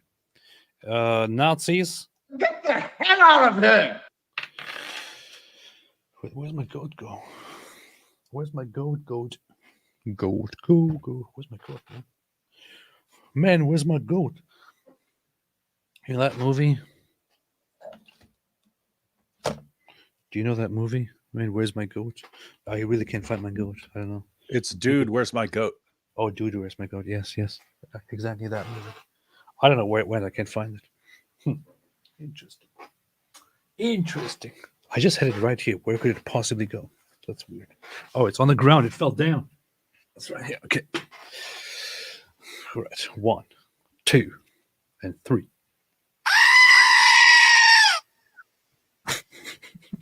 Screaming Goats podcast. AD Acevedo said that Dizzle, I wrote out some dope lyrics based on you, flow and style. Would you want to record it? You'll say it. If I'll send it to you. TikTok, time to rock. Well, some people say they have dope rhymes and then they send me garbage rhymes, but yeah, you can send it to me and I'll decide whether it's good or not. It's probably better than Dr. Seuss, so your mind will be blown. Knows too much said the Islamic Palestinist role in the Hebrew genocide by the Nazis is often deliberately whitewashed and obscured. Islam and Nazism are similar. Well, definitely in that regard. They're both very authoritarian and totalitarian, and they're also very Jew-hating, aren't they? When at one point the Nazis had the upper hand in North Africa, Husseini had an SS unit flown to Libya preparing to execute the Hebrew genocide in North Africa. I believe that. Yeah. Knows to much that by al-Husseini's initiative, there was a Nazi plot to poison the water sources near Tel Aviv, which was thwarted. Alhamdulillah. And now Tel Aviv is a beautiful place and Gaza is not. Paolo Luangaro said, AP, David, will the USA fall to Islam like the UK will? Yes, inevitably. No. Because all we do is back down and that's never going to change. The USA will never fail. Quit giving people false hope, AP, was a serious issue. We are all doomed. It is a matter of time. That's physics, ladies and gentlemen. It's basic mathematics. But as long as Americans focus on Hunter Biden and Donald Trump's hush money for Stormy Daniels, I don't think that the US can fall. This is what keeps America strong and safe and secure and alive. And gender roles and pronouns and all of these things. This is, I don't know, I have hope. Knows too much said majority of Palestinians, Muslims, migrants, invaders from surrounding lands and farther places, mostly from recent centuries. Inshallah, alhamdulillah. Goat noise enjoyer. Have you seen their 18 demands? You mean Hamas? I didn't look at the whole thing. I just They're making demand. That's wait. No, this is about something else, isn't it? What is this? For Starmer. The Muslim vote, which aims to organize voters against MPs who did not back a ceasefire in the conflict, has called for the Labour leader to apologize for his early stance on Israel's campaign against Hamas. Wait a minute. I wasn't even aware of this. I'm not looking at the UK at all because there is simply no hope. But I wasn't aware of this. Muslim Vote Group issues 18 demands to Starmer from the Labour Party. What are the 18 demands? I don't even see. Why? I hate when news articles do this thing. Okay, here I have it. Let's go through this. 18 demands. The Muslim Vote's list of demands is below. 1.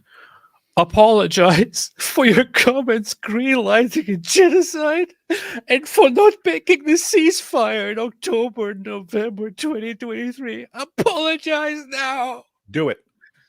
Get it over with. I would do this immediately. I would say, okay, sorry. What next? No, do it sincerely. 2. Sanctions on companies operating in occupied territories. Sanctions on settlers. Do it. Recognize Palestine as a state. Do it. Get it over with. Travel ban on all Israeli politicians that prosecuted this war and support the illegal occupation. Do it. End military ties with Israel. Do it. Issue guidance that Muslims are allowed to pray at school. What in the hell does this have to do with anything? But of course, it's the Muslim vote. The Muslim vote for the Labour Party. This is how they use leftist parties. Implement findings of people's review of Prevent, not Shawcross. I don't know what that is, but do it. Remove the extremism definition that Michael Gove introduced. I don't know what the definition is, but do it. I remember something on that. New definition of extremism. Let's see what it says. Behavior. The definition of extremism. Let's see what it says.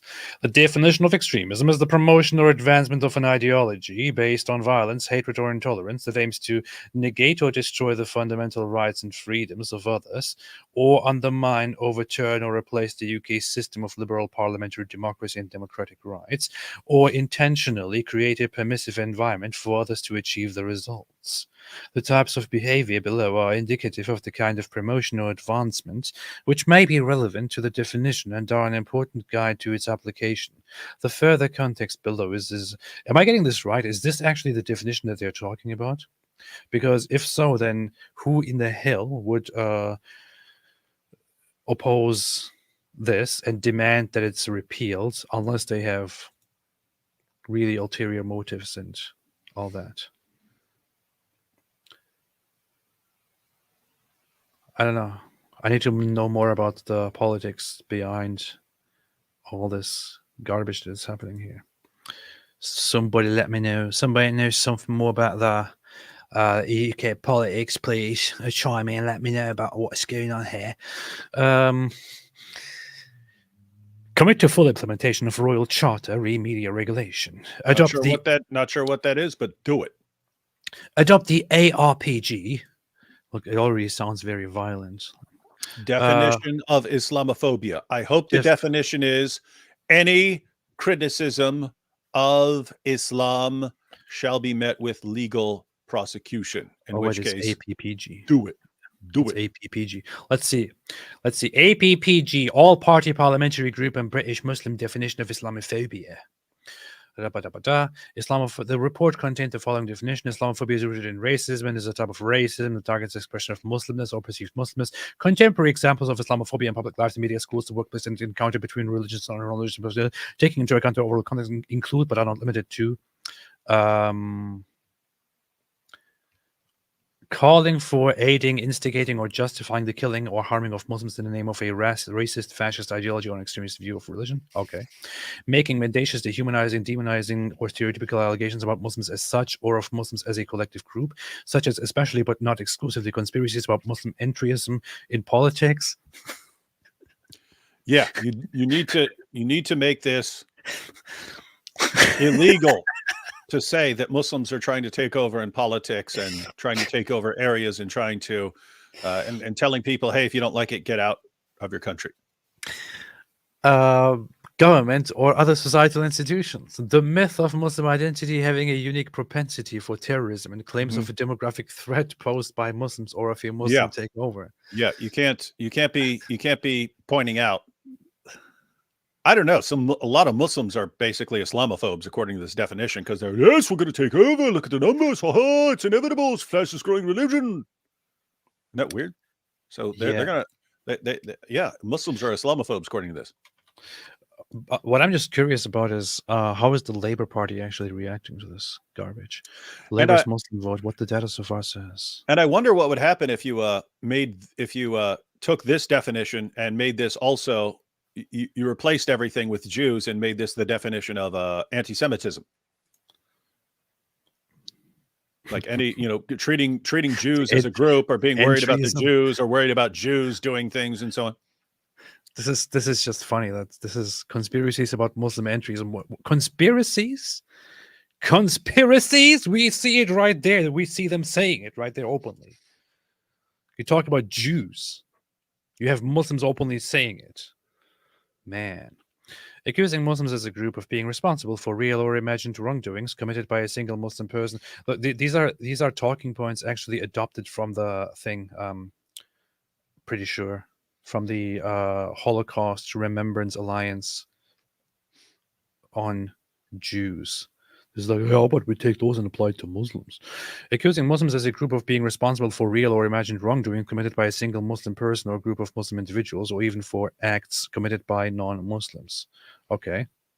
The thing is, when we talk about that definition, when it comes to Jews, the point of those, as you can also see on that list, is not that saying such things would be in and of itself wrong, but engaging in discrimination based on such things would be wrong. That's what the IHRA website, for example, says. IHRA working definition of anti-Semitism. So there is a difference here. Let's see.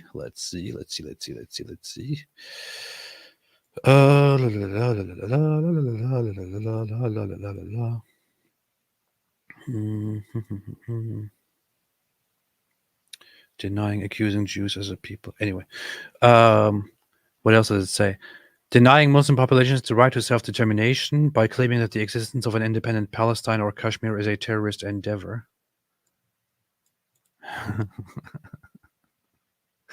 Of course.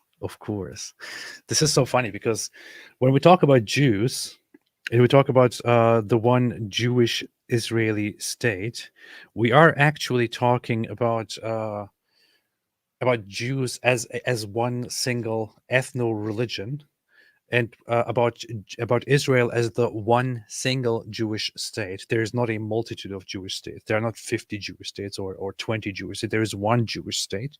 And generally, Muslims will talk about Israel, or people who hate Jews will talk about Israel and mean Jews, or will talk about Jews and mean Israel, is often conflated. Nobody actually refers to Palestine or Palestinians when talking about Muslims, or Kashmir when talking about Muslims, or refers to Muslims when talking about Palestine or Kashmir. This is totally different from the whole Jew-Israel thing. This is such a pathetic attempt to equate themselves to Jews. by claiming that the existence of an independent Palestine or Kashmir is a terrorist endeavor, applying double standards by requiring of Muslim behaviors that are not expected or demanded of any other group, using the symbols and images associated with the No. Don't leave that one out. You were getting to the best one. Which one? Right there. Wait. Using the symbols and images associated with classic Islamophobia. For example, Muhammad being a pedophile. Claims of Muslims spreading Islam by the sword. Yeah, never happened. Never happened. Islam was never spread by the sword. Or subjugating minority groups under their rule. They never. Yeah, it's not straight out of the Quran that minority groups have to be subjugated. To characterize Muslims as being sex groomers, inherently violent, or incapable of living harmoniously in plural societies.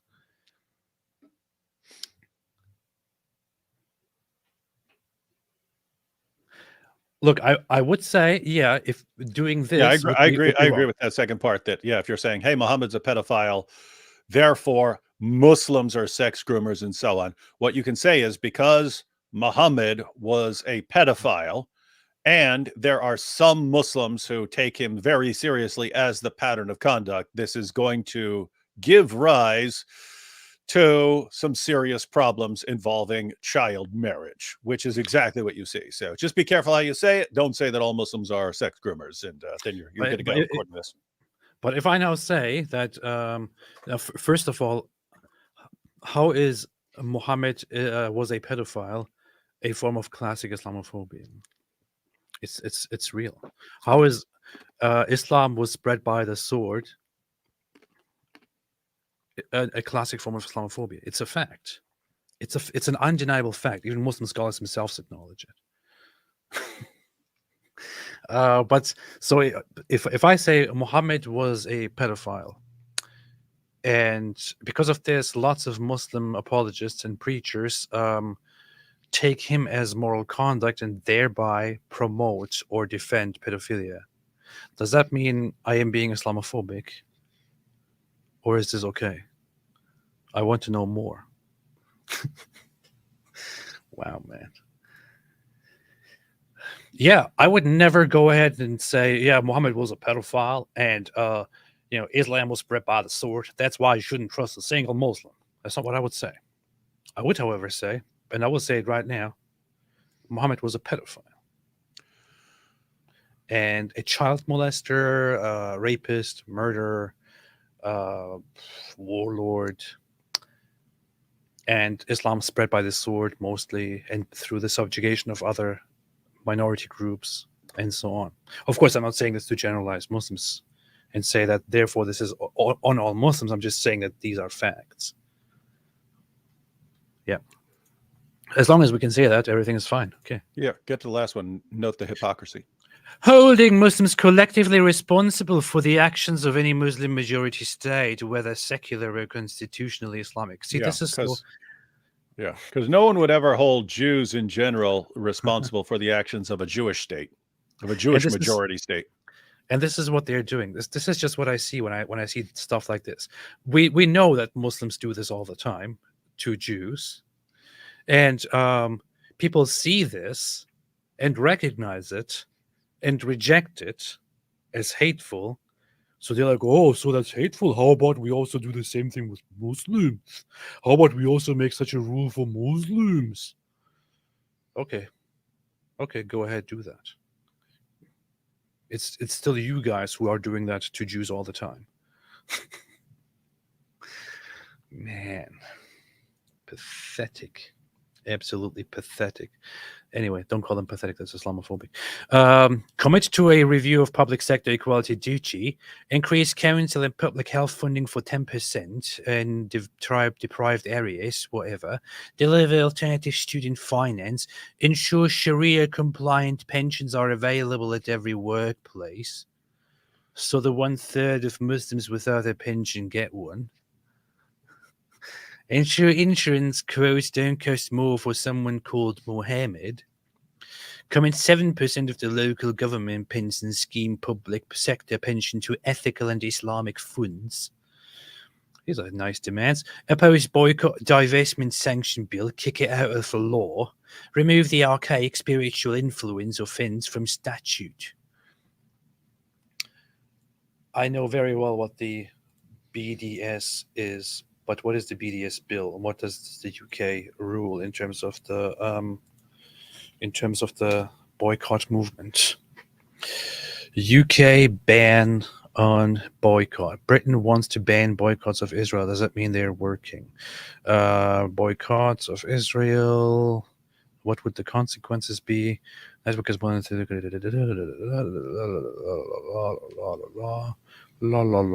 failing to speak. I don't know. Too much to read right now. Anti-boycott bill. Pariah state. Win the anti-war.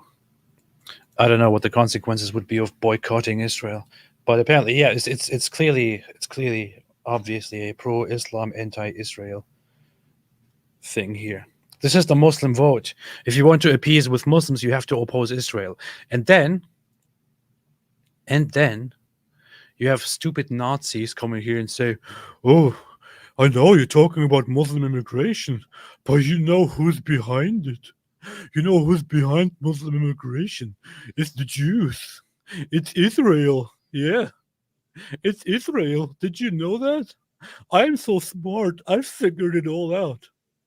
I know very well that the Jews and that Israel and the Jews, they want to put as many Muslim people as possible into Western countries so that they can lose all their allies in the West and turn all of them into anti-Semitic strongholds. That's what the Jews want to do. The Jews want to get rid of the Jews. Imbeciles.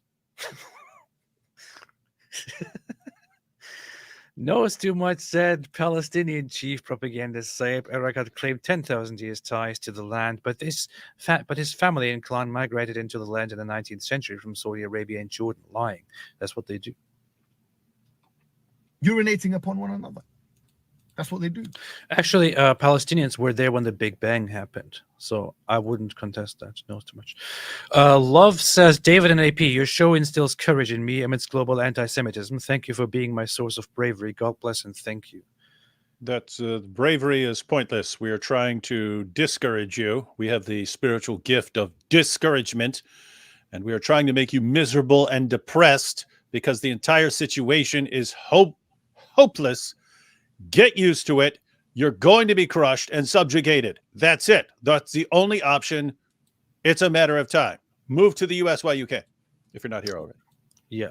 What David is actually trying to say, love, is stay strong, and we appreciate your presence here.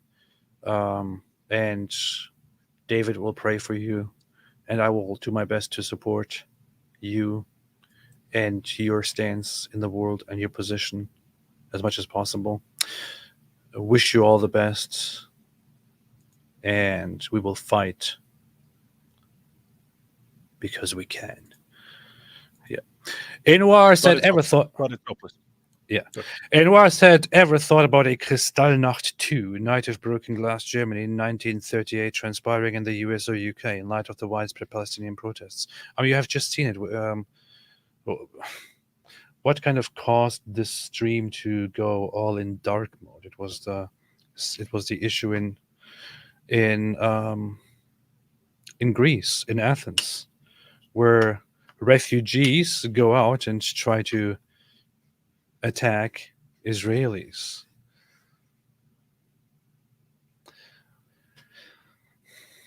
Based Autistic said, when I hear people constantly wanting to talk about crime statistics, but they only ever mention black people, I assume they're racist. If someone is obsessed with only attacking Israel, what are they? They are based. That's very offensive. Notice said, and by the way, as far as that comment's concerned, yeah, that is a telltale sign, right? You could watch the news about a bomb dropped and it hits kids as well, and you could be I'm outraged about that. when that's the only thing in the world that ever outrages you 24/7 and you ignore everything else that's going on in the world, you've got an odd obsession. It seems like there's something else involved other than your concern for people suffering. Alhamdulillah. And by the way, it is like that with like I'll see videos. I'll go on Twitter and it'll say like, look at all these black people fighting over here. You see, this is what they do. And I'm like, I'm from West Virginia, so I'm like, that looks exactly like a bunch of white hillbillies getting in a fight at Walmart over something. Something. So if you zero in on one thing, it kind of looks like there's something else involved apart from your concern about people fighting or something like that. Notice that AP anytime David talks about how Europe is screwed, you should play nearer, my God, to thee. It would make it even better. What's that? How does that go? It doesn't matter. You don't want to sing hymns at a time like this. I do. Especially now, I want to sing a hymn right now. What if I want to sing it right now? I'm trying to think of a song that would be good. Okay. Failed cavalry charge, said David. How can you say the U.S. only has a few years? I already read this, man. Knows too much. Mark Twain and other figures toured the land of Israel before the 20th century. Their writings debunks a lot of the Palestinians' propaganda. Yeah, Mark Twain said that it's a barren, empty land. It's very funny. No, it was filled with Palestinians. Most of the land was unpopulated. Much of it was when people complain about settlers or settlements, they're complaining about places that were totally unused in most cases, or places where Jews were kicked out. When they talk about how the kibbutz that were attacked on October 7 were they deserved it because they are on land that doesn't belong to them, they are talking about land that nobody even populated. Land that Jews themselves built homes on, communities on, and so on. Destin AP says, saw a guy in a turban and I walked up to him and said, "You're sick. You're sick." This is the attitude, man. That's the attitude. That's what I'm talking about. You're sick. You're sick. Yeah, don't do that. Sikhs are very nice people. Every Sikh is a nice person. See, this was just as bad as saying every Sikh is a bad person. Sneakster said hard times create strong men. Strong men create good times. Times create weak men. Weak men create hard times. No. Weak men create weak times, and weak times create weak men. And weak times create weak weeks. Dear Wolfie said David be like the West has fallen. Billions must give up. Yeah. He's basically telling you to yes. NES Ivan, Palestine means invaders in biblical Hebrew, Palishtim. I'm still not sure about the whole etymology of that. I think there's a little bit of a disagreement on that. Kaz said, AP, if the West prevails, will he become a Christian? What does it even mean? Like in what when would be the point where I could put a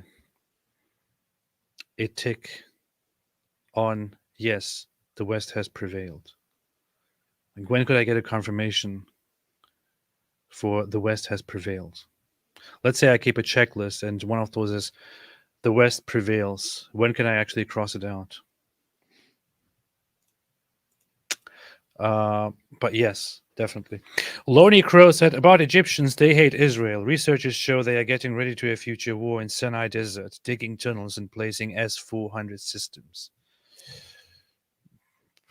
I wouldn't say that. The Egyptians are the most peace-loving people. Mrs. Apostate, my wife, just posted a hymn. Which one is that? What? When Russia fails? When West prevails? When Trump wins? Yeah, sure. Trump is the big hope. Trump is the big hope. Trump will solve all the problems. Trump is the big hope. I won't be surprised if we spend another Trump term talking for 4 years about the most irrelevant, nonsensical things. About how the Democrats are bad. And the Democrats are very, very evil people. Can't trust them. And what about Joe Biden and Hunter Biden? Remember what was in Hunter Biden's laptop? You all know it, frankly. My wife just posted about when the Saints go marching in. See, I know something, David. I just goat said, how many Quran would a goat eat if a goat could eat Quran? This is a good one. David, what's the answer to that?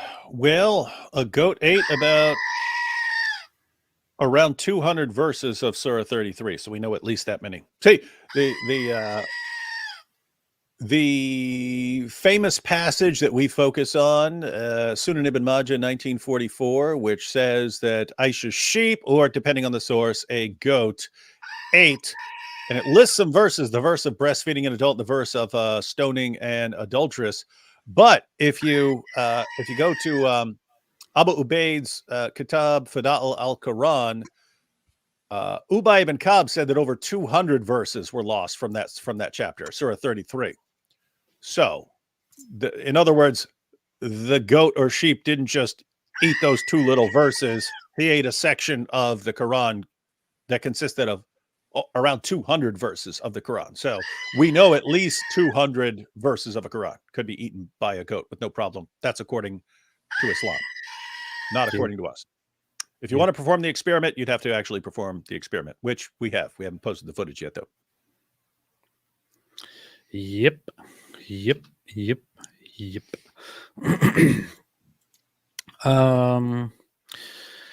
Goat noise enjoyer. Hey, what's up? So yesterday when Hamas accepted the deal, they showed people celebrating in Rafah and people looked very well fed. Where did the famine go? But you don't understand. In Gaza, people starve differently. They have been starving since November, actually. The first report that Gaza is on the brink of a famine and that children are starving came out in November. So they have been starving for, well, let's see, December, January, February, March, April, May. They've been starving for 6 months now. Yeah, but they're like that Benjamin Button dude, but with weight instead of age. It works in reverse there. So the more you starve, the fatter you're going to get. Yes, that's how it works. That's what they do. Majima Goro, you misread my chat. I said me, a Christian, was killed by Jews yesterday. I said that me. What? I don't know. Goat noise enjoyer. Goat noise enjoyer. Yeah. And Hamas never, by the way, accepted an actual deal. This is one of those instances where people talk about how Jews control the media. Hamas made an announcement saying that they're accepting a hostage deal. What they actually accepted is not what Israel agreed to at all. In fact, they agreed to a deal that was never even shared with Israel. That was never even that Israel was never even, consulted and informed on. Which is basically, in 3 stages, hostages will be released, and Israel then has to go, retreat to this region. At the second stage, Israel has to completely get out and go to the border, and then the deal was basically, we'll stay in power, and Israel will get out, and we'll exchange the hostages. That's not how it works. You started the war. And Israel is going to finish it. You don't get to make the demands. You terrorists. Wardoon says Muslims have the advantage of the Johnny come lately because the Quran tells them who their enemies are by name, while Christians, Jews, and Hindus can't. Yeah, this is why the Quran is a superior book, because it says don't befriend the Jews and Christians, and they are your enemies and all that. Other religions are not like that. They're weak. They're weaklings. David the Goliath. Muslims complain that people look down on Palestinians as lesser people, while they look at non-Muslims as second-class dhimmis. The rank hypocrisy. But Muslims are allowed to do that. You are not. That's that. Jack's peeps are asking to check out Pierce Mossab Hassan new debate. I know that. I just saw earlier that there is a new episode of Mossab Hassan Youssef going on Pierce Morgan. I have to check it out. Fox McCloud said, "In Nick we trust, we are doomed." Yeah, that sounds like a suicide mission directly. Urinating Broom, have you read Section 8 of the list of demands? Section 8. God. Now I remember that. When somebody pointed to Section 8 on the bill that doesn't even exist. Gnome 2 says, Hamas burned fields as tactic and Thunberg approves. Well, Greta Thunberg is an imbecile. Shaky booty Jewish pirate says, jizya money, not a lot, but just chop off my arms. £2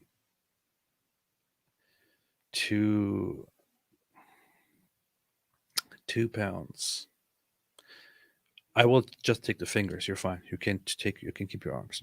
Urinating Broom. Reality is Islamophobic. It's sick. Absolutely. Man. You're sick. You're sick. Absolutely. Because Jesus Bible anime says Ahmad ex-Muslims needs help to pay rent for his family. He has a link in his community tab. Expires in 2 days. Can you help him? I don't know who Ahmad ex-Muslim is. I've never heard of Ahmad ex-Muslim. Yeah, I've heard of him before. I just looked him up. So he is an ex-Muslim Christian in Canada. Apparently, he's had a car accident a while back and has been out of work for a while. I looked up. He got a ton of videos blasting away at what 55 at Islam. subscribers? Pull up to Gabriel's house. Oh, I saw this account, didn't you? I think I looked at this live at some point. Yeah. So anyway, he says he's been in a car accident and he's been injured and has been recovering, and he got an eviction notice. He's posted all the details there. But yeah, you can go to Ahmed X Muslim. That's his channel, and there's a community tab, and there's a post there that gives a link to a PayPal. Oh, he actually posted the receipt, the thing. Yeah, he posted the info. Yeah, from the landlord and stuff. Yeah. Jeez. Yeah. So, yeah, you should help with that, David. You should you should post about it and help with it, because that's what you do. Carol B said, "AP, you skipped an important one on the Islamophobia list: loyalty to the Ummah." Did I? Did I really do that? Did I really do that? Revised 18 demands. Islamophobia. Wait a minute. What did you say on the Islamophobia list? Do you mean the definition of Islamophobia? Is that what you're talking about? Saying you missed one on the list. Yes, I know, but which list is it? The Islamophobia list? I think that is. Let me see. To the Ummah Thurman. Let's see. Do you mean this one? Do you mean the Islamophobia definition? Loyalty to the Ummah. Next one, entryism or other social institution, Muslim identity having a unique threat, post-demographic threat, being responsible, investing. Accusing Muslim citizens of being more loyal to the Ummah, transnational Muslim community, or to their countries of origin, or to the alleged priorities of Muslims worldwide, than to the interests of their own nations. Are you freaking kidding me? Yeah. Again, this is going to make lots of Muslims Islamophobic because they say this and brag about it all the time. And that would make them Islamophobes because they're saying they're more loyal to the Ummah than to their nation. This just confirms my speculation that they are doing this to make it look like, oh, they're doing this with Israel. How about we do this for Muslims? Because it has been a thing to accuse Jews of having dual loyalty to Israel and things like that. But how in the world does that make sense? This is not the same thing. It's not the same thing at all. Not at all the same thing. I mean, as a Christian, you can say, I am Christian first and American second, right? That's fine. That doesn't mean you are disloyal. It means that you value your religious identity or your religious beliefs more than the secular country, for example. That's fine. That's all right. A Jewish person can say, I'm Jewish first and American second. A Muslim person can say, I'm Muslim first and American second. But we know that Muslims have the ideology of being loyal to the Ummah first. And in fact, this is I'm sorry, but this is a fact. This is a fact. I lived as a Muslim in a non-Muslim country. I interacted with Muslims, and this is the common idea among Muslims in non-Muslim countries, that they are first and foremost loyal to the Ummah and not the country that they live in. This is a fact, and Muslims themselves will confirm this. Who in the hell decided on this? This is just.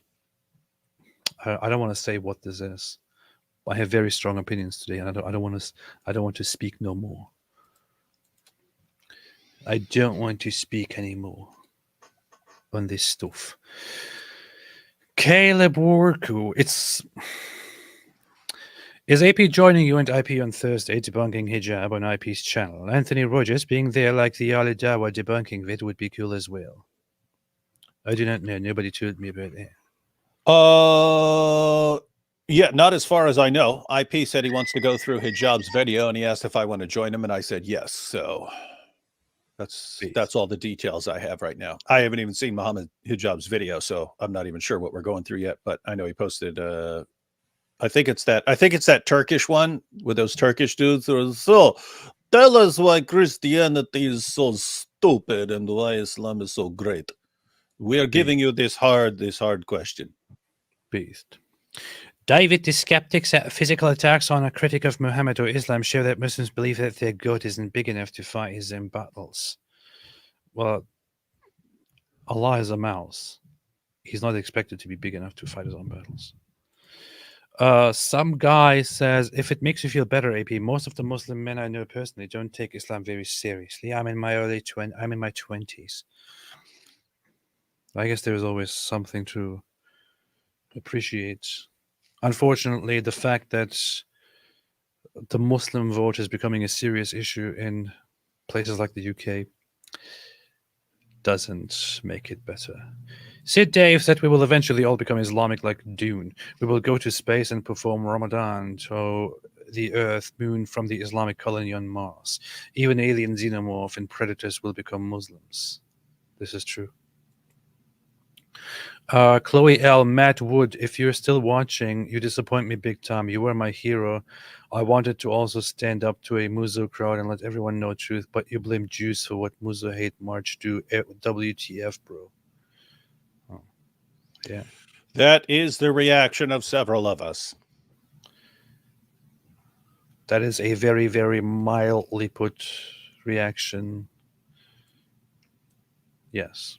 Gwyneth Isaacs' Nearer My God was banned on the Titanic's last song. That was the one they were playing on the way down. I watched it 50,000 times, so I should remember that. I've still never seen it. Gnome to Hamas deal was also to release dead hostages. Yeah, and I think they also changed the definition of hostages. I think they changed the wording from where they made it ambiguous whether the hostages are alive or not. There's clearly something going on.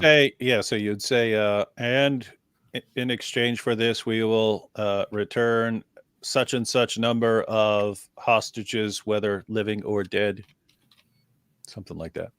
Mm-hmm. And let's see what the news on this one say. As of recent, Jerusalem Post, Hamas agreed to a deal. What does it mean? Phase 1. Actually, you know what? Let's just go through this quickly. David, do you have any time, or do you need to go sometime soon? Good till about 10. Okay. Jerusalem Post. Phase 1 of the deal. Phase 1 would include a 42-day ceasefire period alongside the freeing 33 Israeli hostages by Hamas, alive or dead. In return, Israel would release 30 Palestinian children and women for each released Israeli hostage. Released hostage. 30-1 ratio. Ahmadinejad's complaining about his 100-to-1 ratio, and here you have them wanting a 30-to-1 ratio. 30 for each. Based on lists provided by Hamas according to the earliest date of detention. Yeah, notice this: alive, or dead. So what are they saying? They're saying we could give you 33 dead bodies, and you have to give us 30 times that number of living Palestinian women and children. Yeah.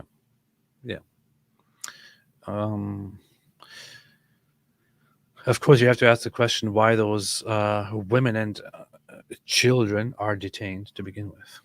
Starting from the first day of the ceasefire, there would be the entry of intensive and sufficient quantities of humanitarian aid, relief materials, and fuel, 600 trucks per day, including 50 fuel trucks, of which 300 are for the north, including the fuel necessary for operating the power plant, trade, and equipment needed for rubble removal, rehabilitation and operation of hospitals, health centers, and bakeries in all areas of the Gaza Strip, and the continuation of this in all stages of the agreement. I already wouldn't go for this at all. It's ridiculous. Right? It's beyond ridiculous. I would say, I got a better plan.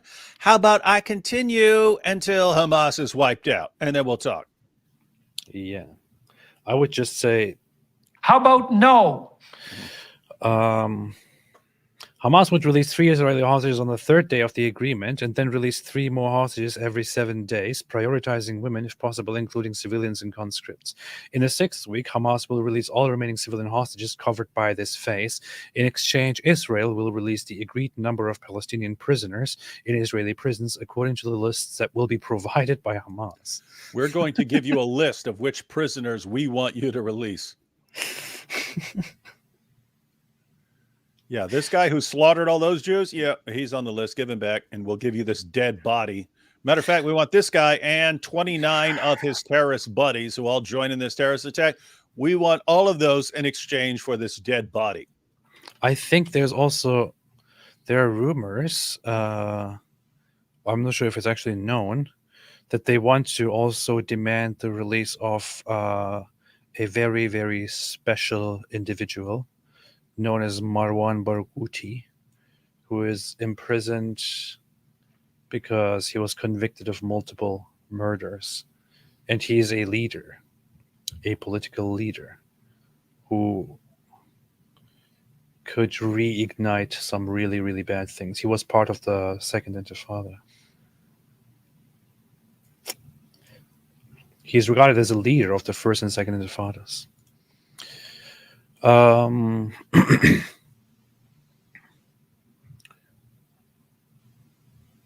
Okay, but actually, wait a minute. For phase 1, it's only children and women. Okay. Regarding military operations, Israel is to partially withdraw troops from Gaza. How about no? And allow the free movement of Palestinians from South to North Gaza. The IDF is to cease military flights over the Gaza Strip for 10 hours per day and 12 hours on the day of releasing the hostages and prisoners. On the third day, after releasing the first Palestinian prisoners, the Israeli forces will completely withdraw from Al-Rashid Street in northern Gaza, and all military sites will be dismantled. How about no? On the 22nd day of the first phase, Israeli forces will withdraw from the center of the Strip east of Salah ad-Din Road to an area near the Israeli border. Can you imagine? You commit a brutal attack where you indiscriminately, deliberately target, anything that moves, anyone who moves, and kill them, torture them, set them on fire, rape them, take hostage, and so on. You start a war thereby, and you announce this greatly, saying this is the beginning of the end of the Zionist entity. Then you lose badly. Your place is almost completely destroyed. You are pushed into a corner, and you're like, okay. How about we make a deal? You leave, and we get everything we want. Phase 2. Following phase 1 would be another 42-day period that features an agreement to restore a sustainable calm to Gaza, language that an official briefed on the talks said Hamas and Israel had agreed in order to take discussion of a permanent ceasefire off the table. This phase would include the complete withdrawal of most Israeli troops from Gaza, and Hamas would release Israeli reservists and some soldiers in return for Israel releasing Palestinians from jail. complete withdrawal of most Israeli troops. How about no? Phase 3 would involve the completion of exchanging bodies and the beginning of reconstruction according to the plan overseen by Qatar, Egypt, and the United Nations. There would be the end of the complete blockade on the Gaza Strip and the start of the implementation of a 3 to 5 year plan for reconstruction in the Gaza Strip. How about no? Including homes, civilian facilities, and infrastructure, and compensation for all those affected under the supervision of a number of countries and organizations, including Egypt, Qatar, and the United Nations. How about no? I can completely see why Israel said, you know what? Go F yourselves. We are going in. That's how it works. That's what you do. I mean, just for even making the suggestion of this ridiculous deal here, Israel should just go all in. Chloe L said, Matt, which I already read this. What's wrong with you? Radical cleric AP David Wood, have you guys seen the gaslighting German anti-groping at public pools propaganda? Stop Grabschen verboten. Have you guys seen the gaslighting German anti-groping at public pools propaganda? Stop Grabschen verboten. Is that the one? Is that the ones where they're actually trying to deal with Muslim immigrants, trying to tell them to stop groping, but they'll always make it like when they give pictures of what this is, they'll just give like regular Germans doing the groping, and because they can't specify. Yeah, that's it. Is that the one? I've seen stuff like that. I've seen examples of stuff like that where the country's worried about something that the Muslim immigrants are doing, but they can't say it's Muslim immigrants, so they have to have just regular people from the country doing it to say, don't do this. This isn't allowed. Yeah, there you go. See, it's a white guy. Worry about that white guy doing all the groping at the public pools. As we know, the white guys, the regular German guys, are the ones who do all the groping everywhere. Shame on those Germans. When these Germans came into the country, well, if this girl didn't want to be groped, then she should be wearing a burkini. Yeah, all these terrible blonde German immigrants come and they see these relatively brown brunette girls in pools and they grope them because they think it's normal where they come from. Shame on them. Shame on them. I mean, what am I supposed to say? This just makes me think once again the thing that I said at the very beginning, which is that Western people are stupid. This is not being put out by some by the Islamic nations around the world. This is being put out by Germans. Paulo Longaro said, "Let's get David to laugh. The seriousness is real. We don't laugh here. Pay everybody." Yeah, David, why are you so serious, man? What's happening? What? I don't want to give the impression that there's any degree of hope for anything ever.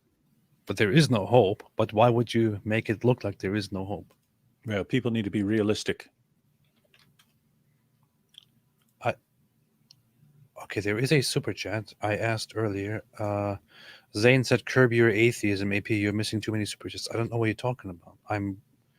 He's gone through every super chat like 17 times. Yeah.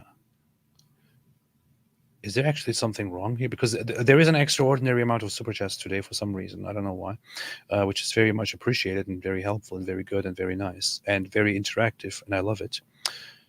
However, people have been saying earlier backlog super chats, something like that. I don't know if something is happening here, but I'm trying to go through all of them.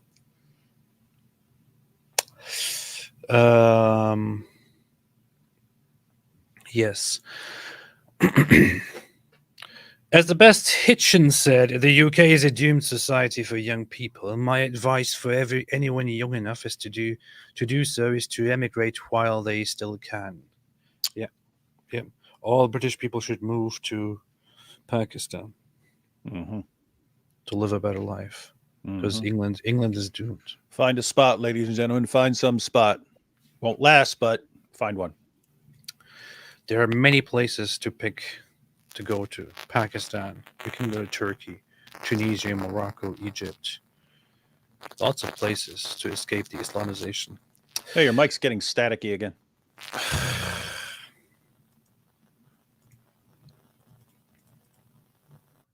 How about now? Good. How about now? Is that good? Will banning mosques help slow down the Islamization of the West? Good luck with that. No. Zayn said, curb your atheism, AP. I already read this. What's wrong with you? Noam2 said 30-1 means Israel is racist as they value an Israeli life 30 times more than a Palestinian life. Yeah, they do that. That's a criticism that actually gets raised. So whenever there are negotiations about exchanging hostages, the Palestinians or Hamas will demand, okay, if you want us to release this one guy that we've got captive, then you have to release 100 guys or 150 of our guys or something. And Israel will eventually agree to it to get their one guy back, because that's how much they care about their one guy. And then when they do that, when they accept the demands, ridiculous demands, but they do it anyway to get their guy back, then critics will say, oh, you see this? Israel thinks a Jew is worth 100 Palestinian lives. Not wrong. Or that a cow is worth the same as 1.6 billion.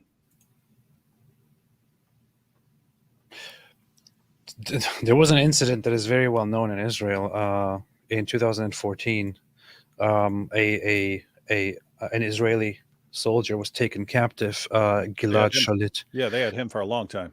Yeah, and they for one soldier, they exchanged 1,027 prisoners. 1,000. You see how racist they are. At least Hamas is aware of the worth of their own people versus an Israeli person. Hamas themselves agree that one Israeli soldier is worth 1,027 Palestinians. So there you go.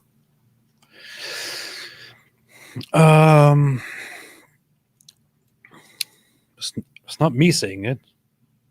It's them saying it. Noam2 said, how is it in Germany with Muslim demographics? UK and France have had a history of Muslim colonies for centuries, so it makes sense they have sizable numbers. With Germany, I've got it right here. So you have in the Pew study that gives the demographics and so on, and the projections by 2050, and there are variables. There are variables there. So you have the population now, and then even within the population now, you have some that are actually have been granted citizenship, and you have others that haven't been granted citizenship. So there's a variable in the sense that some people could, in theory, be sent back or something like that. And then there is the question of how much immigration is there going to be in the coming decades? Is there going to be none? So they'll say that as like the minimum for projection. What if all immigration stopped right now? What would the projection for the future be? Or if there's sort of an average amount of immigration, or if there's a high amount of immigration. I suspect there's going to be a high amount of immigration, because as the places become more Islamized and you have more Muslim politicians and more politicians who have to align with the Muslim community, then they demand more and more and more and more and more. But the high projections by 2050, so you're talking 25 years from now, it's right around the corner. The projection, according to Pew Research, is that by 2050, Germany will be 19.7% Muslim. So right around 20%. Sweden will be 30% Muslim population. France, 18%. The UK, 17%. So these, and keep in mind when it says 20%, that doesn't mean like they're going to be spread evenly throughout the country. You'll have cities that are like 80% Muslim, and then you'll have other areas that are like small percentage Muslim and so on. So yes, that is projection within 25 years, 20% Muslim population in Germany, 17% Muslim population in the UK, 18% Belgium, 15% Netherlands, 16% Denmark. Interestingly, Poland, 0.2% projected. Czech Republic, 1.2%. Slovakia, 0.7%. Hungary 4.5%, Romania 0.9%. Why is I'm Andrew also Tate hung- living there?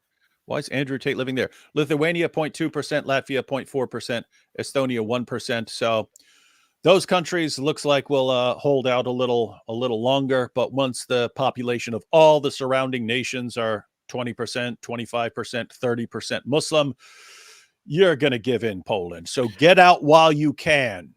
What is this Everyone comment? move to the U.S. to make your last stand here. What is this comment? It says, "Bro, you always bring up Sharia courts in UK." First off, I never bring them up. I just read them because they were on the screen, but never mention Sharia courts in Israel. LOL. Ha ha ha. Political motives detected. I don't actually understand what you're trying to say, Islam Unraveled. Are you trying to say that Israel is actually good to you Muslims? I don't get the point here. Yeah, we got it here. Israel's bending over backwards to give us everything we want. You see? You see? In your face. Political motives. Israel is giving religious institutions. You including- criticize the UK. You criticize the UK for allowing Sharia courts, but you won't criticize Israel for having Sharia courts and for doing everything that we want them to do, which is why Muslims are so happy in Israel. Ha ha! In your face with your political motives, AP. I don't even get it. It's like Israel is bending over backwards for Dude, you just forever got schooled. now. Admit it. Dude, Forever admit it. You now. just got schooled. He schooled you. He exposed your political motives. And I know. I never talk about how good Israel is to Muslims. yeah, you don't talk. You know, yeah, you don't even talk because of your political agenda. You never talk about how good Israel is to Muslims, the Muslim population. Man.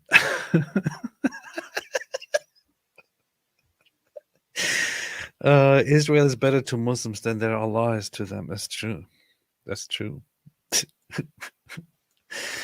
CJ, 3 things. Stop bringing refugees. Instead, bring Christian help. refugees. Stop giving give it up. visas to Muslims. Stop giving by Too late. birth citizenship. Too Many late. Muslims and Asians give birth to kids in the US just for citizenship.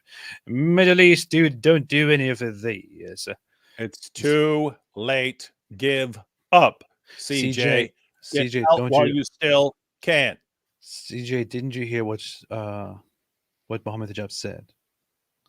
He said, "There's nothing you can do. Deal with it, or leave." Sign the Dhimmi contract or get out.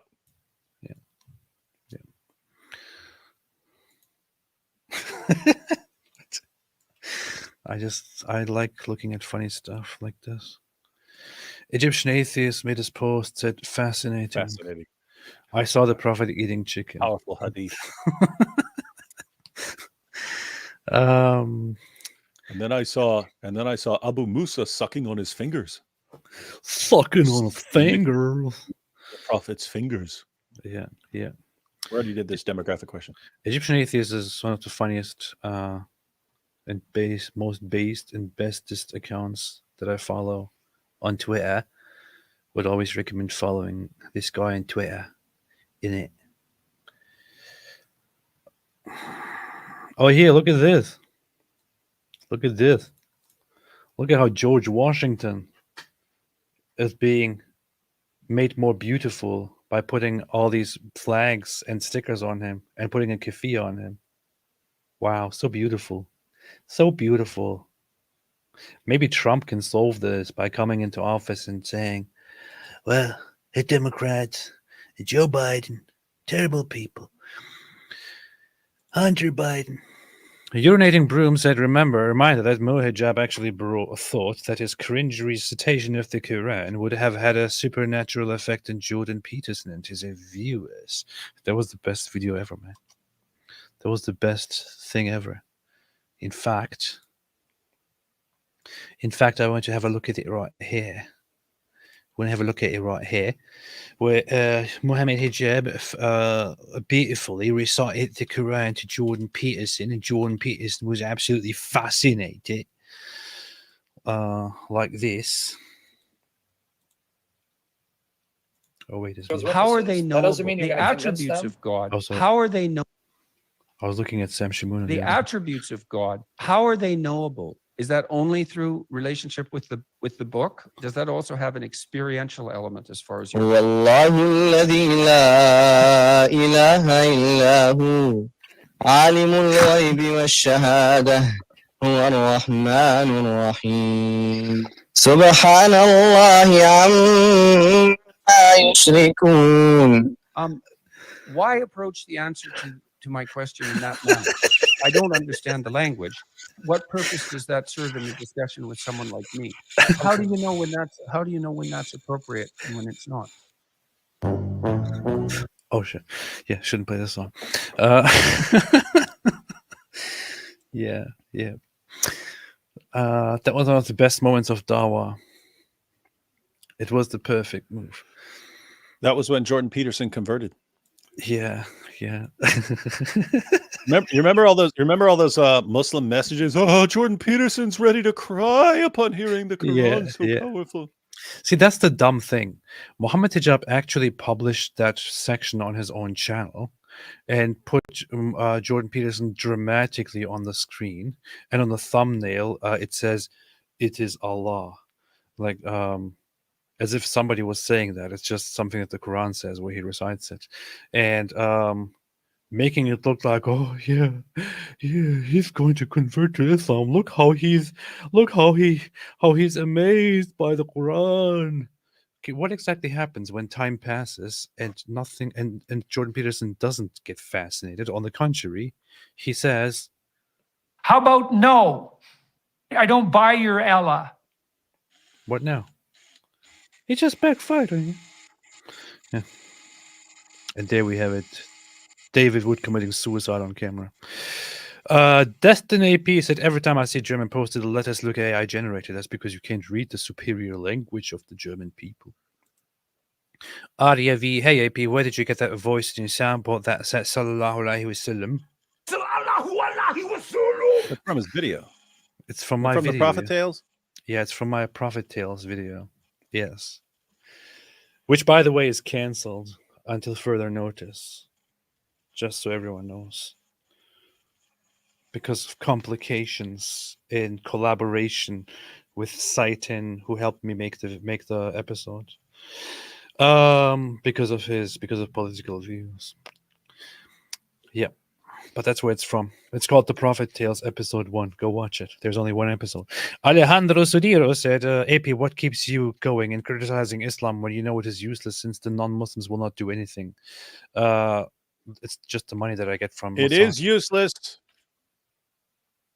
Here's why. Shekels keep me going. Otherwise, I don't care. I know it's all over. It's over.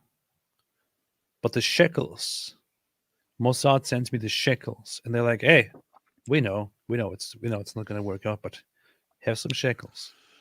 And we know it's all hopeless, but have these shekels. Yeah, everything is going to inevitably collapse. It's necessary. It's straightforward mathematics and physics. But if we get enough shekels in the meantime, we can get some underground bunker where we can hide from the rest of the world. So, yeah.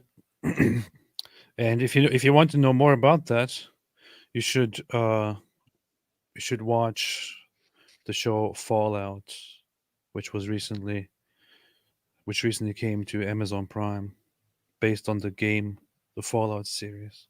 I will tell you everything about that. Very realistic stuff. Nikki said Francisco Gil White was just on a podcast called On the Israel-Iran War and the Future of the West. Everyone in the West needs to watch this. I don't know who Francisco is, though.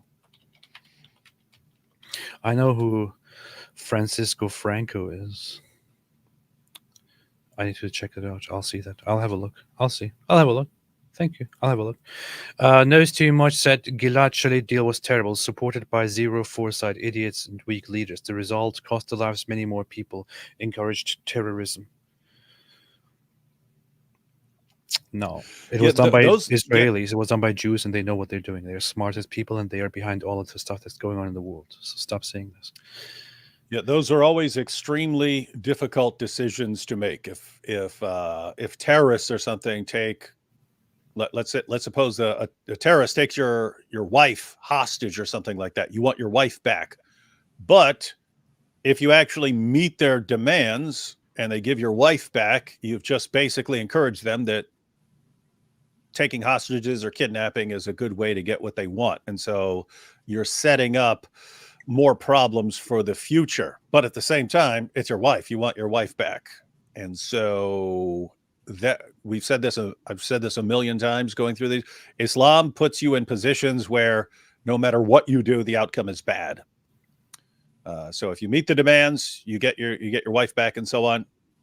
Bad implications for the future, or they just keep your wife. And that sucks too. And so either way, you're just screwed. Is what Islam does, but there's nothing you can do about it except just give in entirely and move to the U.S. and get a bunker and get a bunch of like those 25-year ration cans of rations, like those meals that last 25 years, and you can store them. Fill your underground bunker with that and a lot of water. Urinating upon one another. That's what they do. Yes. Nom to Francisco is the man of the Franciscana Biologo, the Jew that holds the key to the world. Oh, that's funny. Okay, I'll check it out. Check it out. Paolo Lungaro says, AP David, back in 1999, a high Muslim person speaking to the AP David, back in 1999, a high Muslim person speaking to the Christians one point said very calmly, thanks to your democratic laws, we will invade you. Thanks to our religious laws, we will dominate you. Google it. Who said that? Do you know about that? You know who that was? No, but I've heard things like that before. Who said that? Middle East Forum posted it. Who was that?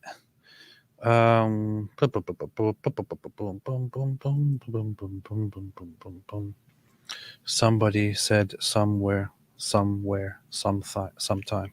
Imam of Izmir.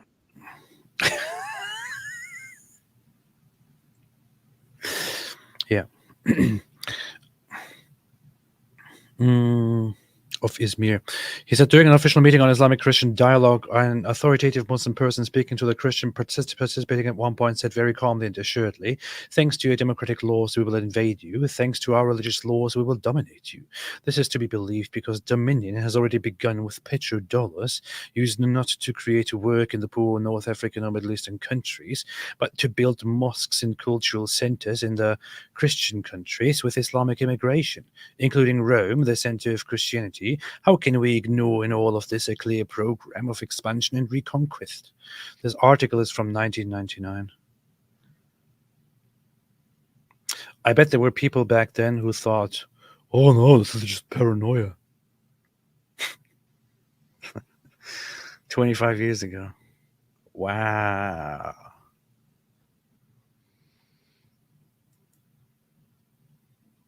Wow. Wow. This is what we're talking about. December 1999. During an official meeting on Islamic Christian dialogue, an authoritative Muslim person speaking to the Christians participating at one point said very calmly and assuredly, thanks to your democratic laws, we will invade you. Thanks to our religious laws, we will dominate you. And so on. Yeah. 1995. Time flies. I'm sure nothing like that will happen. This is me in 1999. Oh, what? Muslims? Dominating? Building mosques in the West? Nah. No, don't be ridiculous. Don't be ridiculous. Nobody wants to do that. And Muslims are just like Christians and just like atheists. They don't want to do anything like that. Okay. King Odin says, not like us. I know this is a very important issue that we haven't talked about here on this channel yet. Although this is a very serious stage of the war that everyone is talking about and that we must go into at some point. We don't know if this war will escalate or not between Kendrick Lamar and Drake. However, at this point, everything looks all right. David, anything else you want to add? There's no point just in it. besides you're all doomed. Yeah. But I'll have a But before you actually make people think that you meant all of that and you caused people to die tonight, do you want to say something different? No. See, no heart. No heart Not at all. Apostate Prophet, did you watch Rebecca's debate with Christian Prince? What? Rebecca's debate with Christian Prince? I don't believe that such a thing happened. Yes. My wife said, "Are you not going to cover the shooting at Drake's mansion today?" Did it happen? I'm laughing about it, but it would be funny if it actually happened. It wouldn't be funny if it actually happened. What I mean when I say funny is everything. security Yeah. guard shot at Drake's Toronto mansion. Really? Drake's security guard seriously injured in shooting at Toronto mansion. Really? Oh. Drake house shooting, police investigating, shooting outside Drake's Toronto mansion, injured. That's funny. I didn't know that there was actually something serious happening. I was just joking about the serious situation. Police investigating shooting outside Drake's mansion that left security guard wounded. Authorities did not confirm whether Drake was at home at the time of the shooting, but said his team is cooperating. The shooting happened around 2 a.m. Tuesday in the affluent Bridle Path neighborhood of Toronto. In recent weeks, Drake has been engaged in a rap feud with Kendrick Lamar, with each artist dropping diss tracks against the other. Yeah, I have been unironically following the beef, actually, between them and listening to the songs. Where I must say, Drake is extremely poor. And Kendrick sounds like a genius. But I didn't know about this at all. Had no idea that that's going on. La la la la la la la la. Anyway, now that it gets violent, maybe I can cover it. Okay. It's escalating. I tried to look at all the super chats. I skipped some deliberately, actually. Some that were a little bit crazy coming from certain people, but I tried to go into everything that I saw here. But I think Drake was on Degrassi. Is that true? Someone just posted in the chat and said Drake was on Degrassi. You won't remember that. There was a show called Degrassi Junior High. In the classes, when teachers didn't want to teach anything, they would just show us episodes of Degrassi Junior High. That sounds terrible. Back in junior high. And it was about all these difficulties that kids go through, but you learn your lessons by watching these other kids, so then you know what to do in your school.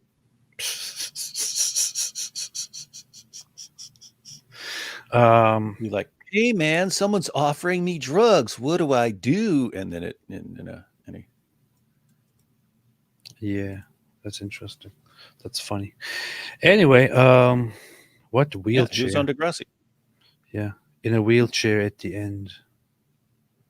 Drake was in a wheelchair. He was the kid in a wheelchair. I don't know anything about this. What do we do when a kid is here in a wheelchair? Do we treat him differently? It'll be something like that. I don't know nothing about that. Diddy's song is different now. Yeah, hell yeah, he was. This is funny. Maybe I should just take a break from talking about the war and Islamization and stuff like that, and just review the beef between Kendrick Lamar and Drake. It'd be more relevant to actually changing what can still be changed. Because I feel really sick right now too about stuff. And yeah, Ingrid Schiller said that sounds good to me. AP David, huh? Okay, I'm kind of glad I don't know. Said Juice. It was a teen drama show, not educational. See, Roman says yeah. Drama show. It was educational. They would show you there's supposed to be a takeaway. That's why they would show that crap to us in schools. If you're like in some class where you had some class that were basically just to keep kids occupied for that, and they weren't trying to teach you anything, and they would just show you episodes of Degrassi. But You would learn lessons from the show. Yeah.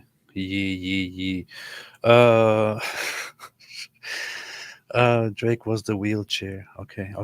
We got it. Molly's mom said, David, did you learn anything? No, when they would do that, I would learn more about like teachers and so on, and like what kind of classes these were, where you go in there and then the teacher just pushes play on the VCR to play you episodes of Degrassi, and I'm sitting there thinking, why are we here right now? Just, I mean, you could tell us to watch this at home or something. Zane said Rebecca networking like a champ. I know she's going. She's doing a lot of stuff. I'm kind of surprised. I told her if she put in the work, she could blow up. That's what I told her, man. But not in an Islamic way. Yeah. So that's good to see that she's doing stuff. That's very, very good. She's at 6,000 subscribers. When we were there, she had 100. Remember? Mm-hmm. Keep in mind that's a couple months ago. Yeah. So yeah. she got thousands of subscribers in a couple months. Yeah, she's doing well. I'm proud of that. This man has real problems. Oh, wrong button. Sorry. We're proud of that. Okay. Yes. Okay. Tomorrow I will make a live stream in which I will review what my wife said Degrassi was about how to abuse and manipulate people. Really? Oh, that's interesting. I should watch that. Then I can finally learn to become a real manipulator. No such thing as bad press on both sides. Yeah. I know AP and so on. Yes. Tomorrow I will do a live stream in which I will review Kendrick Lamar and Drake to get more into serious stuff instead of focusing on all this nonsense. Okay.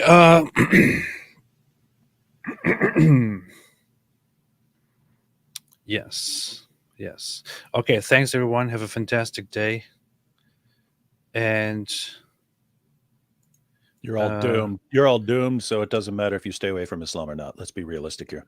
BBL, Jake Shields complaining about Tim Pool ghosting him about how he's going on this show was wow. Jake said he lies like a Jew. I know. You know what? I said this yesterday as well, and David did too before.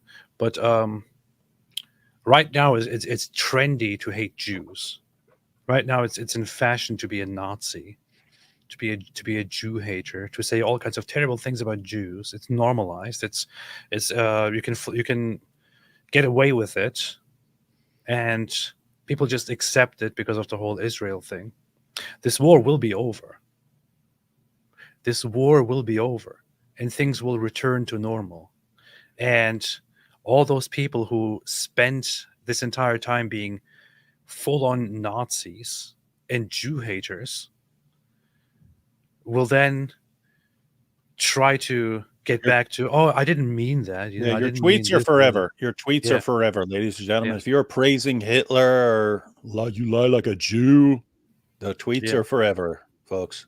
And I just want to, I hope that people keep this in mind, especially Jews and those standing with Jews and against the whole Nazi nonsense that is going on.